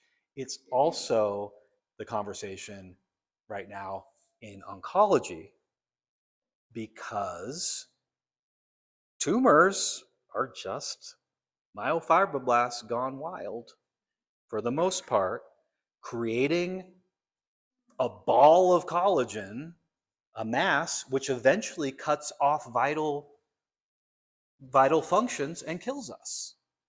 But it's not, again, back to what all you were saying, this is the solution, because it started with a problem that the body was trying to fix, and then it just fixed it. Like we said, it's too much solution. But this is where signals in the fascia, signals in the extracellular matrix are so important, and communication is so important to keep healthy so that we don't keep building up more density on top of density. Very good argument for taking care of ourselves in every way. That mainly argument for just movement, continual movement. It's a good argument for continual movement, and Gil would say for sure. You're about to learn from your slides why. David. It also kind of reminded me, like when I've had an injury in the past, I hurt my shoulder, weights or something like that. I remember that well after the injury passed, I still identified as someone that had a hurt shoulder. So there was a belief system implanted that was kind of maintaining this idea that my shoulder was hurt because it was stiff.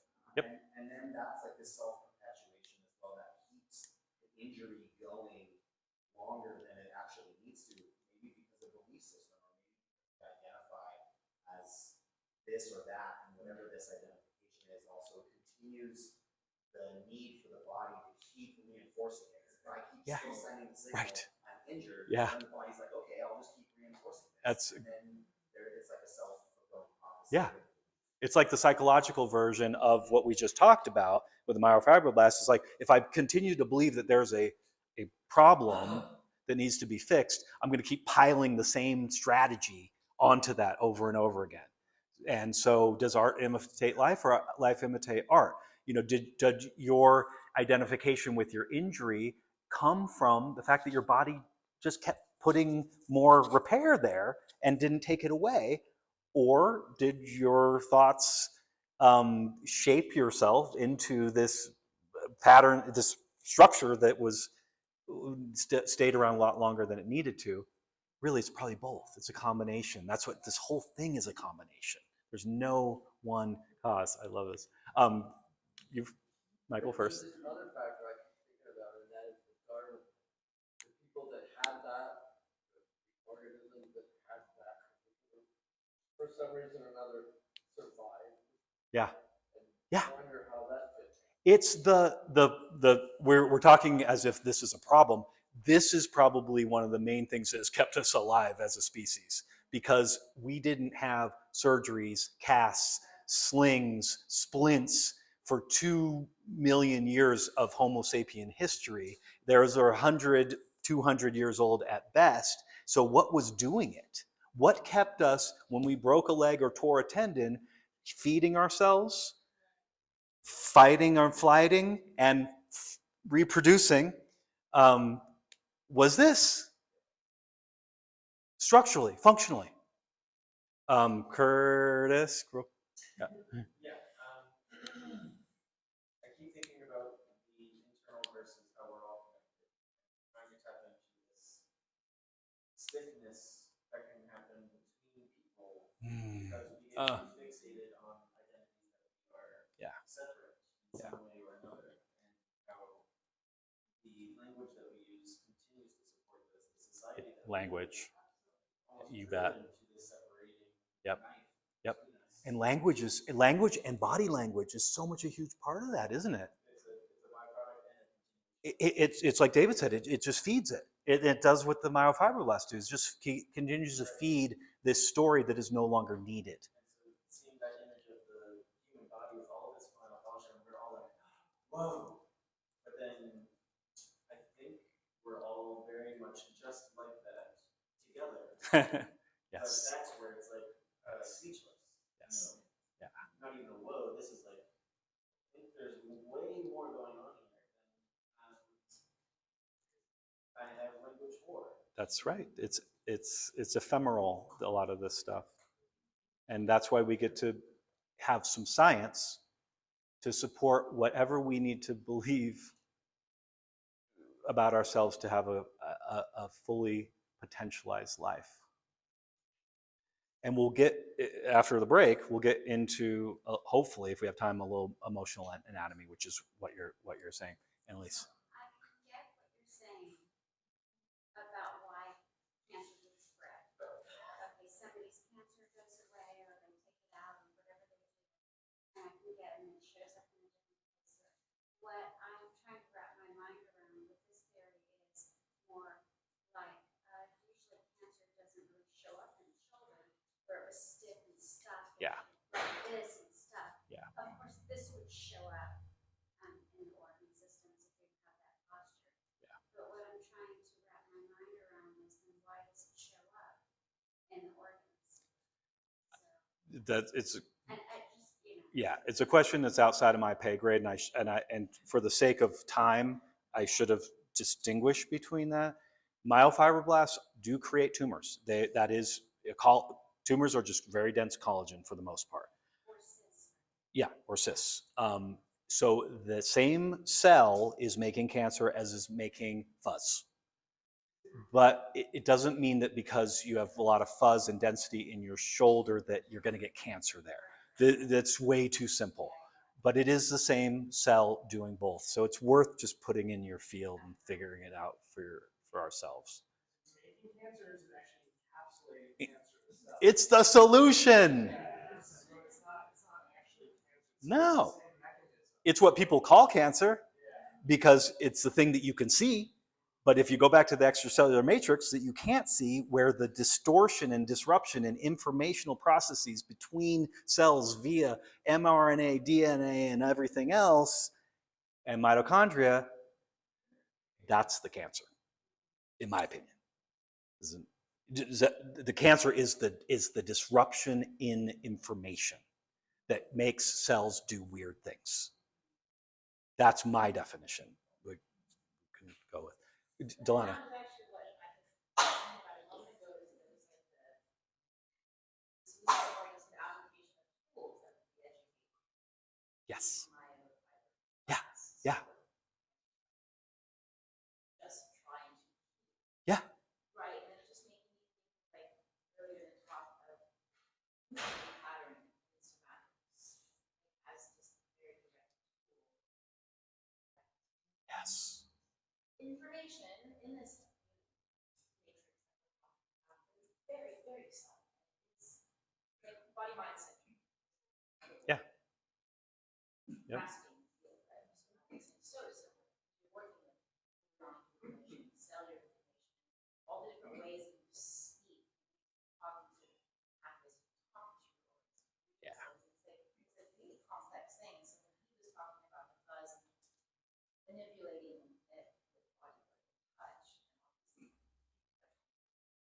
I don't know, I'm just Oh, my brain just lit up. you're totally on track, and what you're talking about is the next level of integration of body mind, because you're talking, I think what I'm hearing is that you're not only changing the physical structure of the tissue, which is what this talk is mostly about, but you're writing at the same time a new neural pathway in the brain to match the change, in which case that's the in my world, that's the integration. You can change the body, change a movement pattern, change a structure, but when the brain maps to it and prunes away the old story, the old map, that is what my definition of integration is.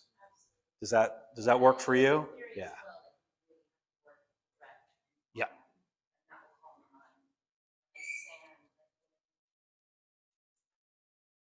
But one thought also about like the manipulation from outside source. We work with phone numbers. Uh-huh. We work with or Yeah. content visualization. Yeah. Dances. Yep. This sliding, right? The fascia. Ah. When you're actually sliding with other bodies, Yes. you slow down, you've got compression, and you start listening. Yes. When you're really slowing down and working massaging the fascia. So let's slide. That's a perfect. Yeah. No, yeah, I know. No, but okay. So take your slides and just slide them against each other. Okay, that's pretty boring. Take them apart. Can you take them apart from each other? And if there's paper, get rid of the paper. Oh yeah. It's okay.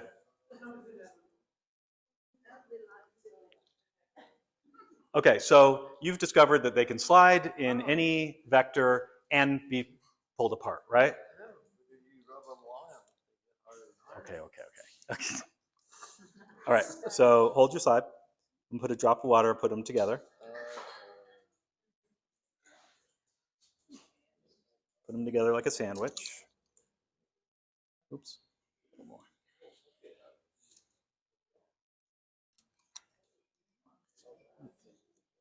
Can't see.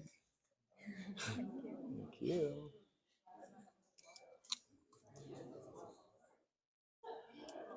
We're sharing. Okay. So line them up on top of each other. So they're on top of each other.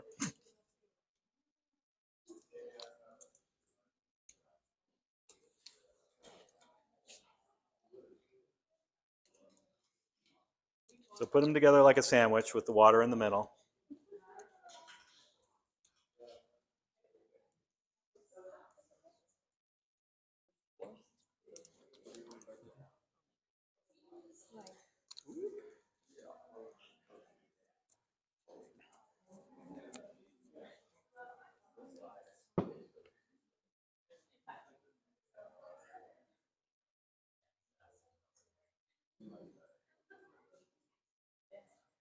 So you've probably discovered already that you can still slide in any, let's say, horizontal plane, any vector, right?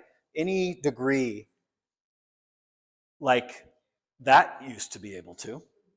When in a living body, there are millions of folds of that kind of fascia, like your slides, but try to pull them apart when they're hydrated. This is how we're held together in part.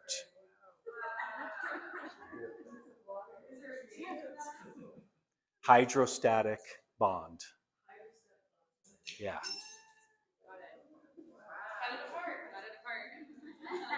I mean, you almost have to break, and I don't encourage you to do this, you would almost have to break and crack the slide to get it apart. Are all of these thousands of layers of fascia in our body, weaving everything together, are not just strong via collagen and elastin, they are actually sliding against each other and moving in so many different directions, but they can't come apart unless they're dehydrated.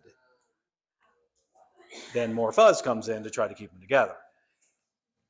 When our tissues glide against each other, they create electricity as well. So not only do we have hydrostatic, we have electrostatic as well, piezoelectricity. So our layers of fascia are actually generating electricity from inside out. So that little hole that's in between the slides before you put water on it, would you call that electrostatic? Oh, that little bit like a, yeah, I guess so. Like kind of like you're good.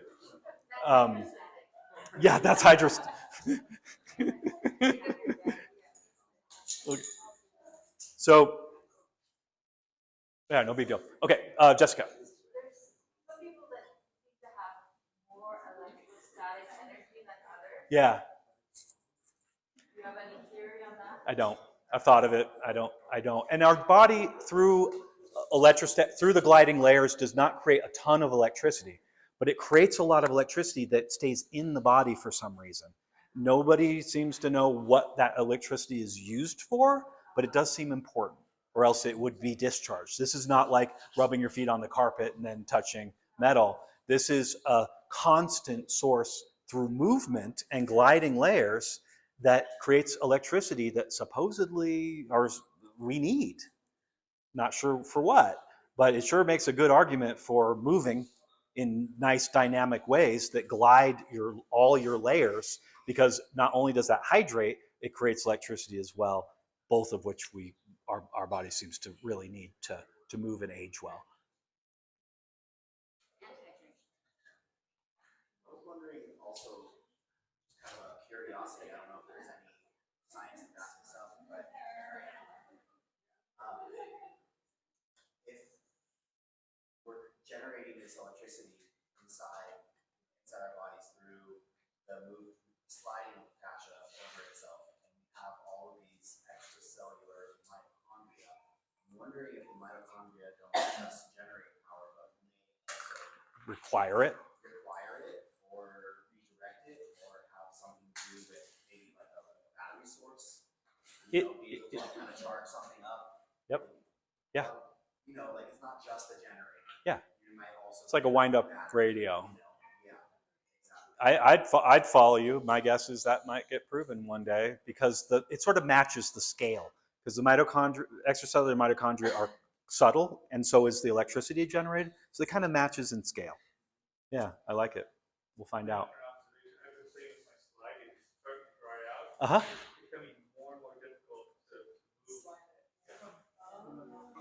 To slide it in the good vector, in the good direction. Yeah, isn't that trippy? And so this is where the fluid is the extracellular matrix, and if that gets more gel-like, the less we can move, less easily we can move. So yeah, all the more reason for all the good stuff that you're doing in your lives, including this. Quick example, and then we're going to take a break. Okay. Yeah. So, with all the fuzz discussion, in an ideal healthy organism, what would it be like?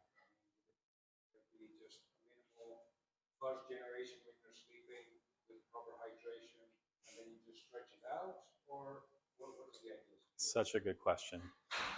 Whew. We can take it after the break. I love it. Yeah, because that's a lot of our examination after the break. Here's the spine. Here's the pelvis and legs. Look at how when the pelvis and the legs move, the spine stays vertical and still. Okay, can you come here for a second? Now, what happens when you squeeze the adductors? Let's call these adductors, squeeze from inside.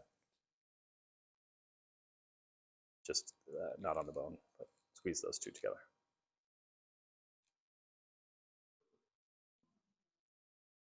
One disruption in the entire matrix of tension disrupts everything.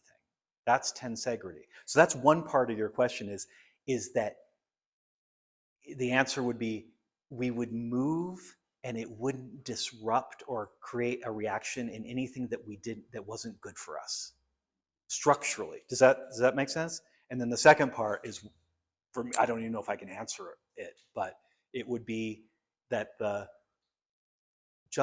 when we're injured, we get just the right amount of fuzz, and when we're not, we don't. I would say those are the two short answers. Yeah, it's a great question. Quick example, and then we'll go to a break, of both hydrostatic bond and fascia being the organ of form. I got run over by a truck and broke 70 bones. This is true. 70. They stopped counting at 70, but it was 70 at least. 70, say tenta. And primarily my ribs were broken into hundreds of pieces, literally. And they punctured my lungs, and my lungs were collapsed.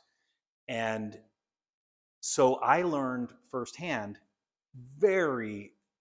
a lot about hydrostatic bonding and the form of fascial tensegrity, because one, in a month, fascia that is wrapping all my ribs pulled them into place and they all knitted together and they're perfect. Hundreds of breaks. There was no intervention possible because you can't cast ribs from the inside out, and you can't immobilize somebody because they can't breathe. So the fascia just had the imprint, like grains in the wood, that the bones were just floating in that grain, and they pulled back into the shape that the fascia had molded to. So they went right back into place and healed. And bone, when it touches bone, starts healing right away. The more interesting thing for me was that my lungs were collapsed. And so this is a misunderstood concept. Our lungs are not like balloons. They're actually like sponges. They have millions of little pockets in really spongy, dense tissue. They actually have quite a bit of weight. When you get a collapsed lung, it's because the lining of the lungs, which is called pleura, which is one bag of fascia, and the lining of the inside of the ribs, which is another type of fascia, have water between them, have fluid between them, just like your slides, and the lungs and the backside of the ribs stay together because of hydrostatic bond. And when you disrupt that bond and get a collapsed lung, it's not because your lung deflates, it's because that bond gets broken like a dry slide, and the lung and the ribs can just come apart. And then the lung doesn't get pulled in different directions to allow air to flood in. Because our lungs don't breathe themselves. They're attached to our diaphragm and they're attached to the ribs via diaphragm through a ligament, but our rib cage through water. And so when we breathe, our diaphragm stretches our lungs down, but they stay attached through hydrostatic bond to our lungs. That way their volume increases and air rushes in to fill the volume, the vacuum. So there's a really good example of hydrostatic bond and fascial tensegrity in a situation that was pretty dear to me.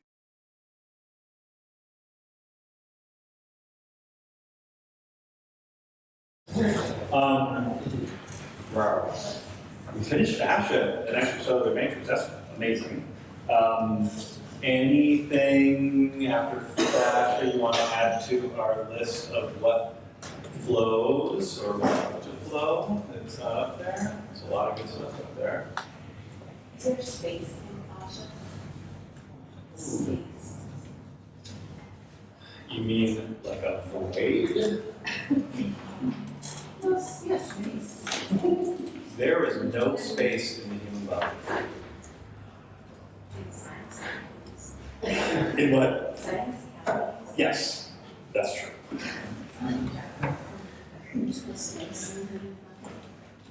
There are no like gap other than like sinus cavities and the alveoli of the lungs.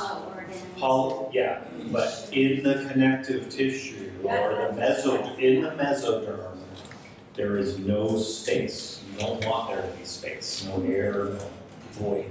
Yeah, if there can be, and that would be dysfunction, painful, very painful. That's it. So you were asking what else could flow or like what I would like to flow? Yeah. It is toxin. Yeah, flows through, right? Flows through. Yeah. We want to flow through or does it? Well, that's the fun of it. What does flow through, and what we want to flow through. We can expand. So you have Pain, grief, sadness, yeah, sorrow. emotions, emotion. They're not bad. I mean, all the good ones are good, but No. most bad. We don't want. They're on the Yeah. second, they're the second. We want them. We need them, and yet we don't want them to get stuck.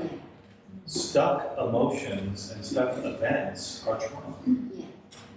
An event is an event. If it gets stuck and loops around in our body and mind, it's a trauma. That's how I look at it. The event that happened to me that I was telling you about, that wasn't a trauma. You know why? Because I had a spiritual experience. In a near-death experience, when I broke all those bones, I had a spiritual experience, and therefore I don't have any trauma around that in my body. But I have trauma in early childhood attachment that's in my body that I work with all the time. And most people are going to look at that as not being trauma. It's not going to get a lot of sympathy. I can talk about getting run over by a truck and get sympathy. I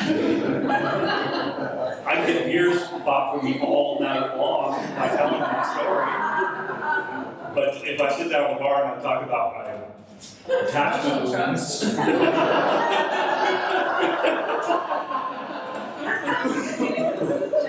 yeah, I'm getting thrown out. Wrong bar, buddy.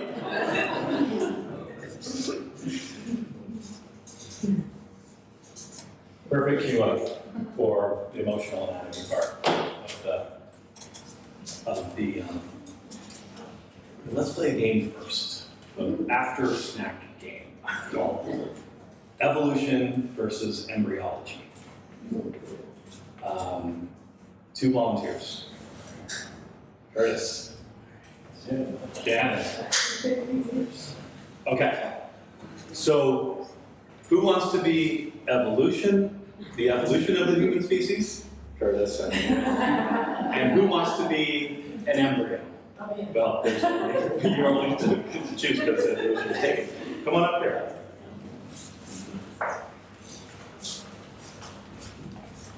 So, the beginning. A single cell floating in salt water. This is interactive and with the service class, interpretive and improv. This is improv. So single cell, you don't have any way to mobilize yet. You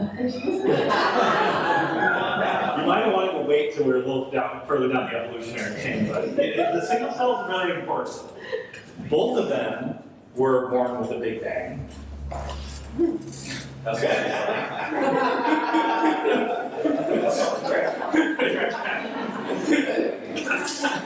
I'm waiting for like months to use that joke.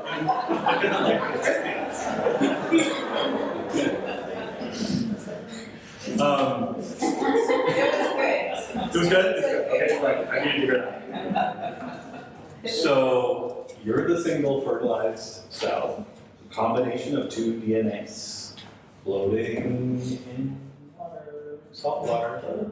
You're not so different. You're just about 30 billion years old, maybe more. Yeah. Pretty good for a bacteria. Okay, pick somebody else. You're done. You're done. I know, it's boring being a single-celled organism. What's that? Can't pick him. No. Yeah, pick someone. Can I pick you? I just walked in. so I- Okay, 2 volunteers. Well, you don't have to pick anybody. 2 more volunteers.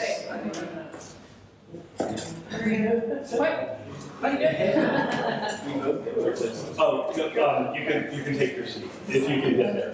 Okay, float. It doesn't start off that interesting because you can. I think You're actually dead. And I can Okay. So, are you embryo or are you evolution? I'm definitely Embryo. Okay, come on over. So you go from single cell to a worm-like shape that actually can eat and poop. That's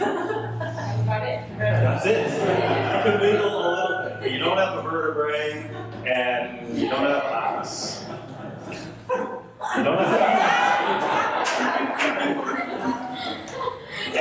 and that's the first shape that we as humans took that is recognizable in the womb. Is going from a single cell, and our next form is a worm, which is the next form in our evolution too, which is a tube, basically a gut tube. So we start as a gut tube, both in the womb and in evolution, with an entrance and an exit. Guess which one forms first in us?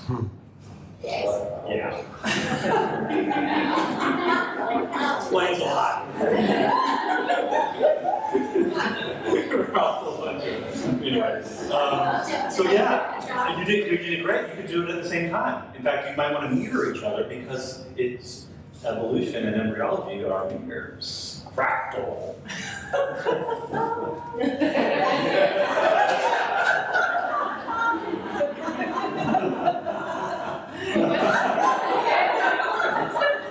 All right.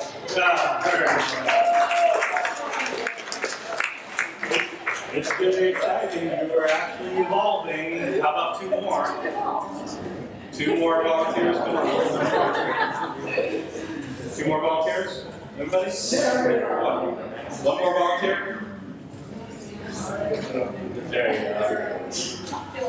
go. Now, in evolution, you're growing little fins, and you're growing arm buds. So you're actually going to be able to propel yourself a little bit. You don't have fingers, but yeah, you can do that. Yeah. So our worm is getting a skeleton, and you're about 3 or 4 months in the womb. You're getting a beginning of a skeleton and nervous system too, and a way to move yourself. Yeah, that's pretty good. Good.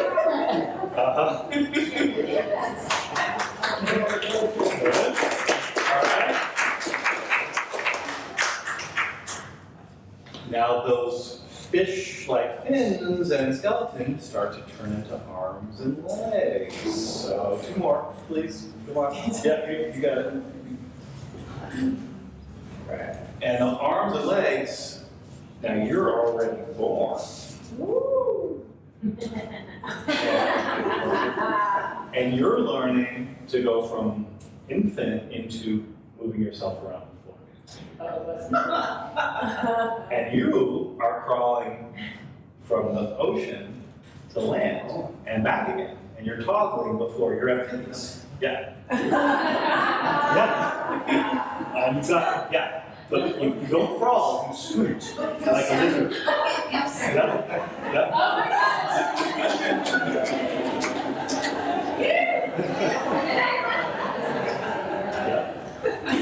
Very good.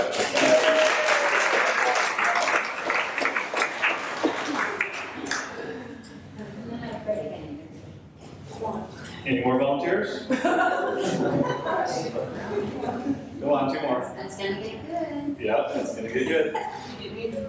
I volunteered again, but that might be a little weird. Yeah, there you go, Jenna, thank you. Thanks, So, evolution, you're now living on land and you're a mammal. And you can crawl around instead of scoot around and have to be back in the waters.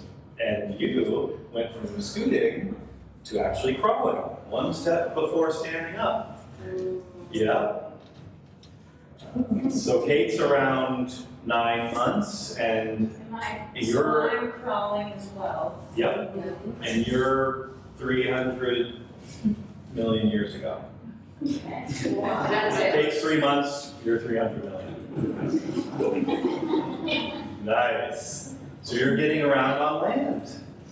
Both of you. Pretty exciting. Well done.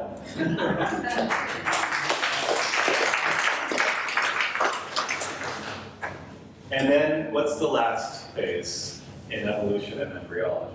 Because embryology doesn't just mean what's happening to us when we're in our mom's womb. It's a continuing process. We're all in embryological process now. Until we take our last breath, we are still in embryology. It's really nice to know that. Here you go. That's the last phase.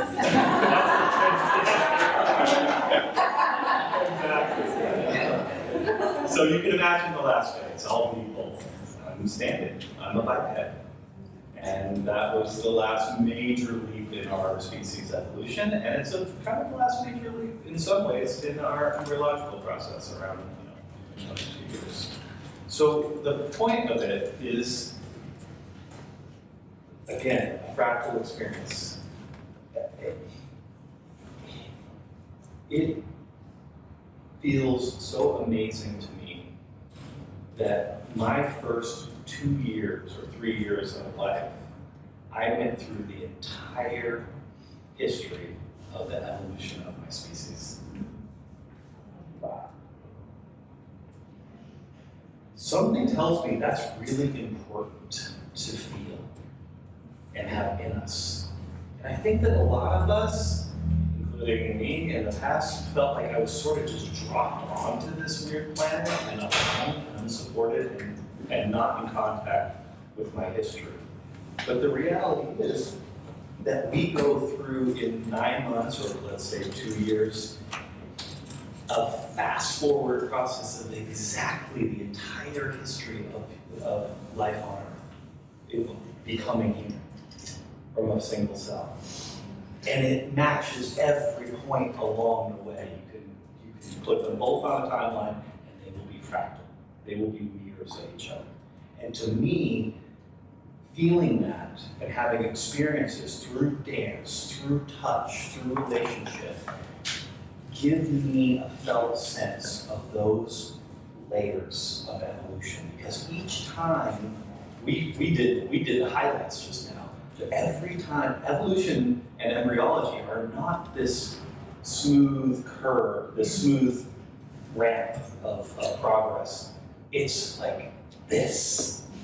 That's the history of our planet. Some of those are accidents that turned out to be really good. And some of the things in our lives turned out to be really good that were accidents too. And so each one of those evolutionary big steps creates structure, right? A new structure that we get to explore. And that structure, another structure gets built on that already really good structure and so on. It's almost like we're an ancient city in our own bodies where you get, like in archaeology, you see this amazing archaeological site, and then they find out years later that there are 10 layers built below it, that each one was built on top of each other, each one equally amazing, but just representing a different phase in that culture's history. That's us. We don't actually give up being a lizard just because we're standing. Somewhere in there is an imprint, a fold of our entire history. An example is fish. Where is anyone ticklish here? Where are you most ticklish? Like if I were to go up and do that to you, where would it be? Here. Fish sense their environment with their sides. Their coronal plane here. They're, in our work, and Rolf thinking it's called the third hour line. Our ears are the only thing that we associate with our major sensory organ that's on that line. But ears are super important, right? And they never migrated to the front or the back of the head. Fish sense most of their environment from, and their velocity and everything from their sides. And we're ticklish because that's like I was just thinking that language is another part of our humanity that also has that evolutionary aspect, where the way that humans learn language is also how we as babies learn language and kind of evolve. yeah, that's So there's probably other aspects yeah. of our evolution that are like that. Language is a great example. Like Dave and I have talked about how ancient Hebrew, the sounds were, the words were actually, I think you could probably do it better, I mean, were actually like visceral. They had like a visceral meaning in our bodies, so not like a command, but they have a feeling to it. And so that's how I'm looking at that as well. So we build on one good idea on top of another, one great evolutionary leap on top of another, but we don't give up the old one. So we're kind of like origami. Well, there's embryology. We're folds. A bubble, a fold comes out of the fascia. The fascia folds over, creates a pocket, and then the pocket starts to grow an arm. So, looking at fascia in an adult body, that's all still there. And in our evolution, like this paper crane, yes, it's a finished product, but if I were to take it apart to an 8.5 by 11 sheet of paper, I'm going to see every choice the person who made this did. And let me tell you, there were probably hundreds, if not thousands, of years of examining how to make those good choices so that it could come out to be so beautiful. But when I unpack it and spread it out, all those choices are there. When you do that with us, you see the entire history of our species written in the folds of our fabric. And when we touch those folds as therapists, as friends, it invites in the other a sense that we are so sturdy and amazing. And not just here by accident, because the entire history of our species is in there. And that's really worth leaning into for anxiety. And so therapies that touch those folds, those evolutionary choices in our whole history of our species, will bring us comfort. And that's part of why the work that we do with the 10 series is so effective emotionally, is because Ida Rolf's genius was that she knew the embryology and the evolution of our species and directed the touch to those places where there was the most change. Because where there's the most change, like a fold, there can also be the most dysfunction. So we want to restore our original function to the areas that are the most exciting and vulnerable. And that's what the 10 series does. It goes through every one of those folds, every one of those choices and those leaps. Does that make sense? Freeing them functionally, yes, which is great, because you're also the most vulnerable, because whatever moves well is also vulnerable. But it gives us a sense of our entire history along the way. It's really, really calming And that's what a lot of the leading, I love this because that's fascia, an amazing picture of fascia in origami. I mean, that's straight out of the human form right there, untouched except for just uncovered. So we go back to Ida Rolf's original intention, which was education, meaning to draw out. So we had this opportunity in this process to draw out what was already there all along, all the best decisions that were made by nature and by us, shedding the layers of all the crap that got put on us and the habituation and the injuries and having to settle in order to allow the good choices that are us show up, be felt, and an opportunity to write a new story in our lives. And I'm being really sensitive of time, because it is 6, yeah. A few minutes after 6. But I would really encourage you to check out these 2 books, Waking the Tiger and The Body Keeps the Score, for more on the emotional anatomy. What's fascinating about these are both best-selling New York Times books. This guy was my mentor's golfing partner in 1971 at Esalen, and Peter Levine is now, pretty much the expert on trauma. Started as a Rolfer, and this guy, Vassilvanico, who a lot of you probably have read this book and know,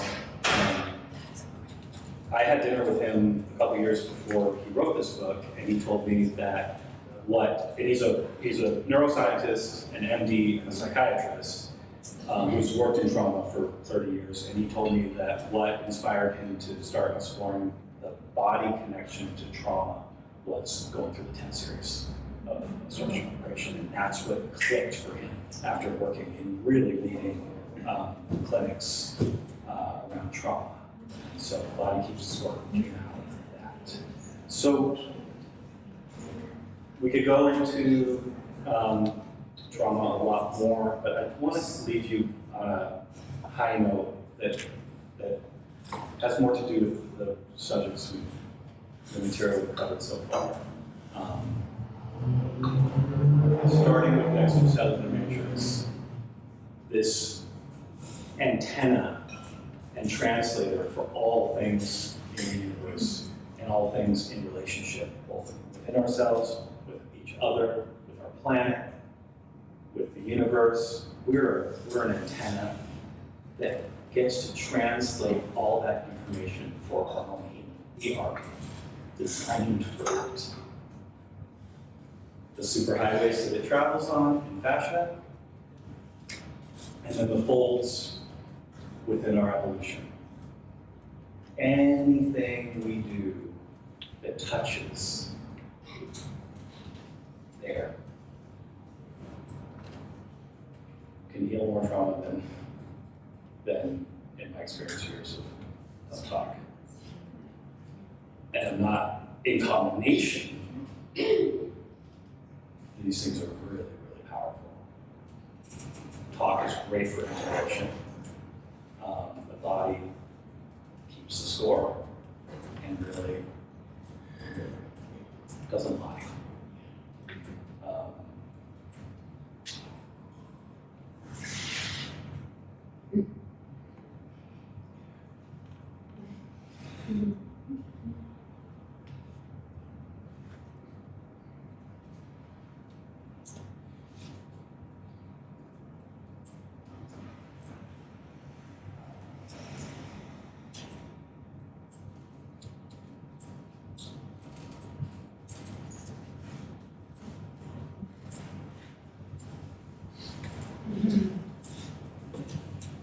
So,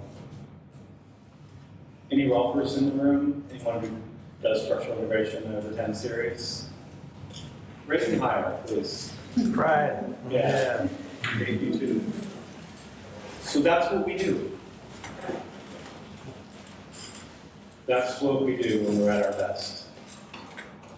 Educate, to draw out, to chisel away all the stuff that doesn't belong to us anymore. The strategies, the things we had to do to stay safe, the repairs we made to injuries. Chisel those away.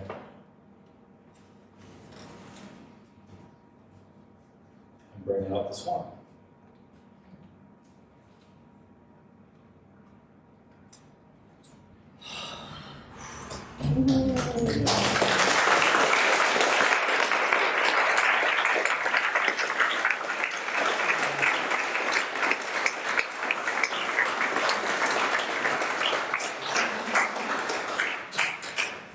I want to say thank you to the Chambers Project for giving us this beautiful space. Let's get to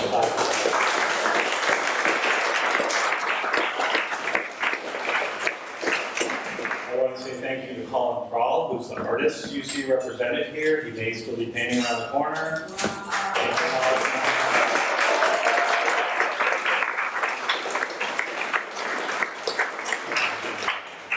Oh, and we couldn't have chosen a better visual manifestation of our talk today. Yeah. So much for even if that wasn't the intention, he fit into you and to us. Thanks for the food and the beautiful display. You're welcome.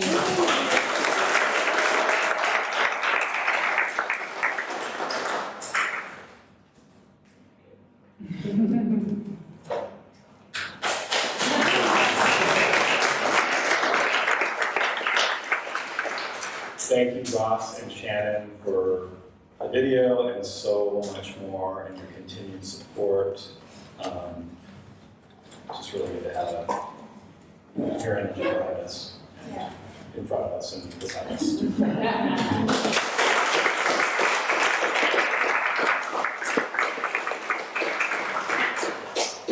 And I hope, because our motto for, let's get this up. I'm just taking you through a 10 series in 15 seconds. You can be back. So our mission is integrated beings, create integrated relationships. Integrated relationships create integrated communities, and integrated communities create an integrated planet. And that's what I Rolf, Muddy Bush, Guys, and Chris Girls believe too. So we really want to, it's really important to us in our mission to keep that message in front of you and as many people as we can, in any way we can. So I really hope that there was something in this afternoon that really caught your attention, that you can make yours. That's integration. And then I really hope that you share that with somebody. So thanks for spending Saturday afternoon in July.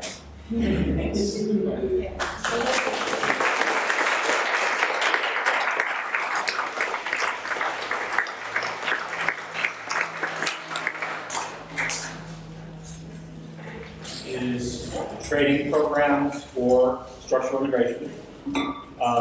We had a really successful one last year, and we're going to have another one this October. The reason we're doing it is because traditionally this education has been really expensive and hard to access, both financially, geographically, and in time. So we have created a program that brings all of these principles in practitioner training through the 10 series, including Gestalt, our Gestalt teachers and movement teachers. And so what we always wanted to do was create a program that was the program that we wanted to have. We've done that. We're continuing to do that.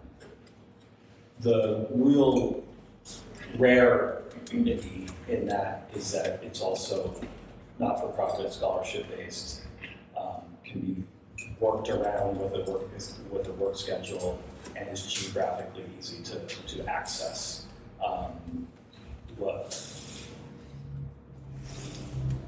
Because we want to keep this work alive in its purest intention, And a $50,000 two-year program doesn't allow many people to do that. So we are doing scholarships and hoping to attract the right people to keep this vision alive and go out and help as many people as they possibly can with this work, which we've been so blessed with. So if any of you are interested in becoming practitioners, feel free to talk with me or Kate after the talk's over. And the suggested donation is $20 if you can do it. Where that goes is to the program. It will either buy equipment or go towards tuition for those who can't afford it. Afford super low tuition. So, any questions there? Yeah. Will you continue to do education series that are non-practitioner? Yeah. Yep. That's part of our mission as well. We're learning that part of our mission. Yeah, as practitioners, we want to share what we do, and what we're learning is what we can do is also sharing information and creating direct experience with the subjects that we love. So more things for families, non-practitioners, experiences, things like that. So please feel free to give us your email. But most of you got here because I texted you something anyway. So I'll keep doing that. All right, cool. Thanks again.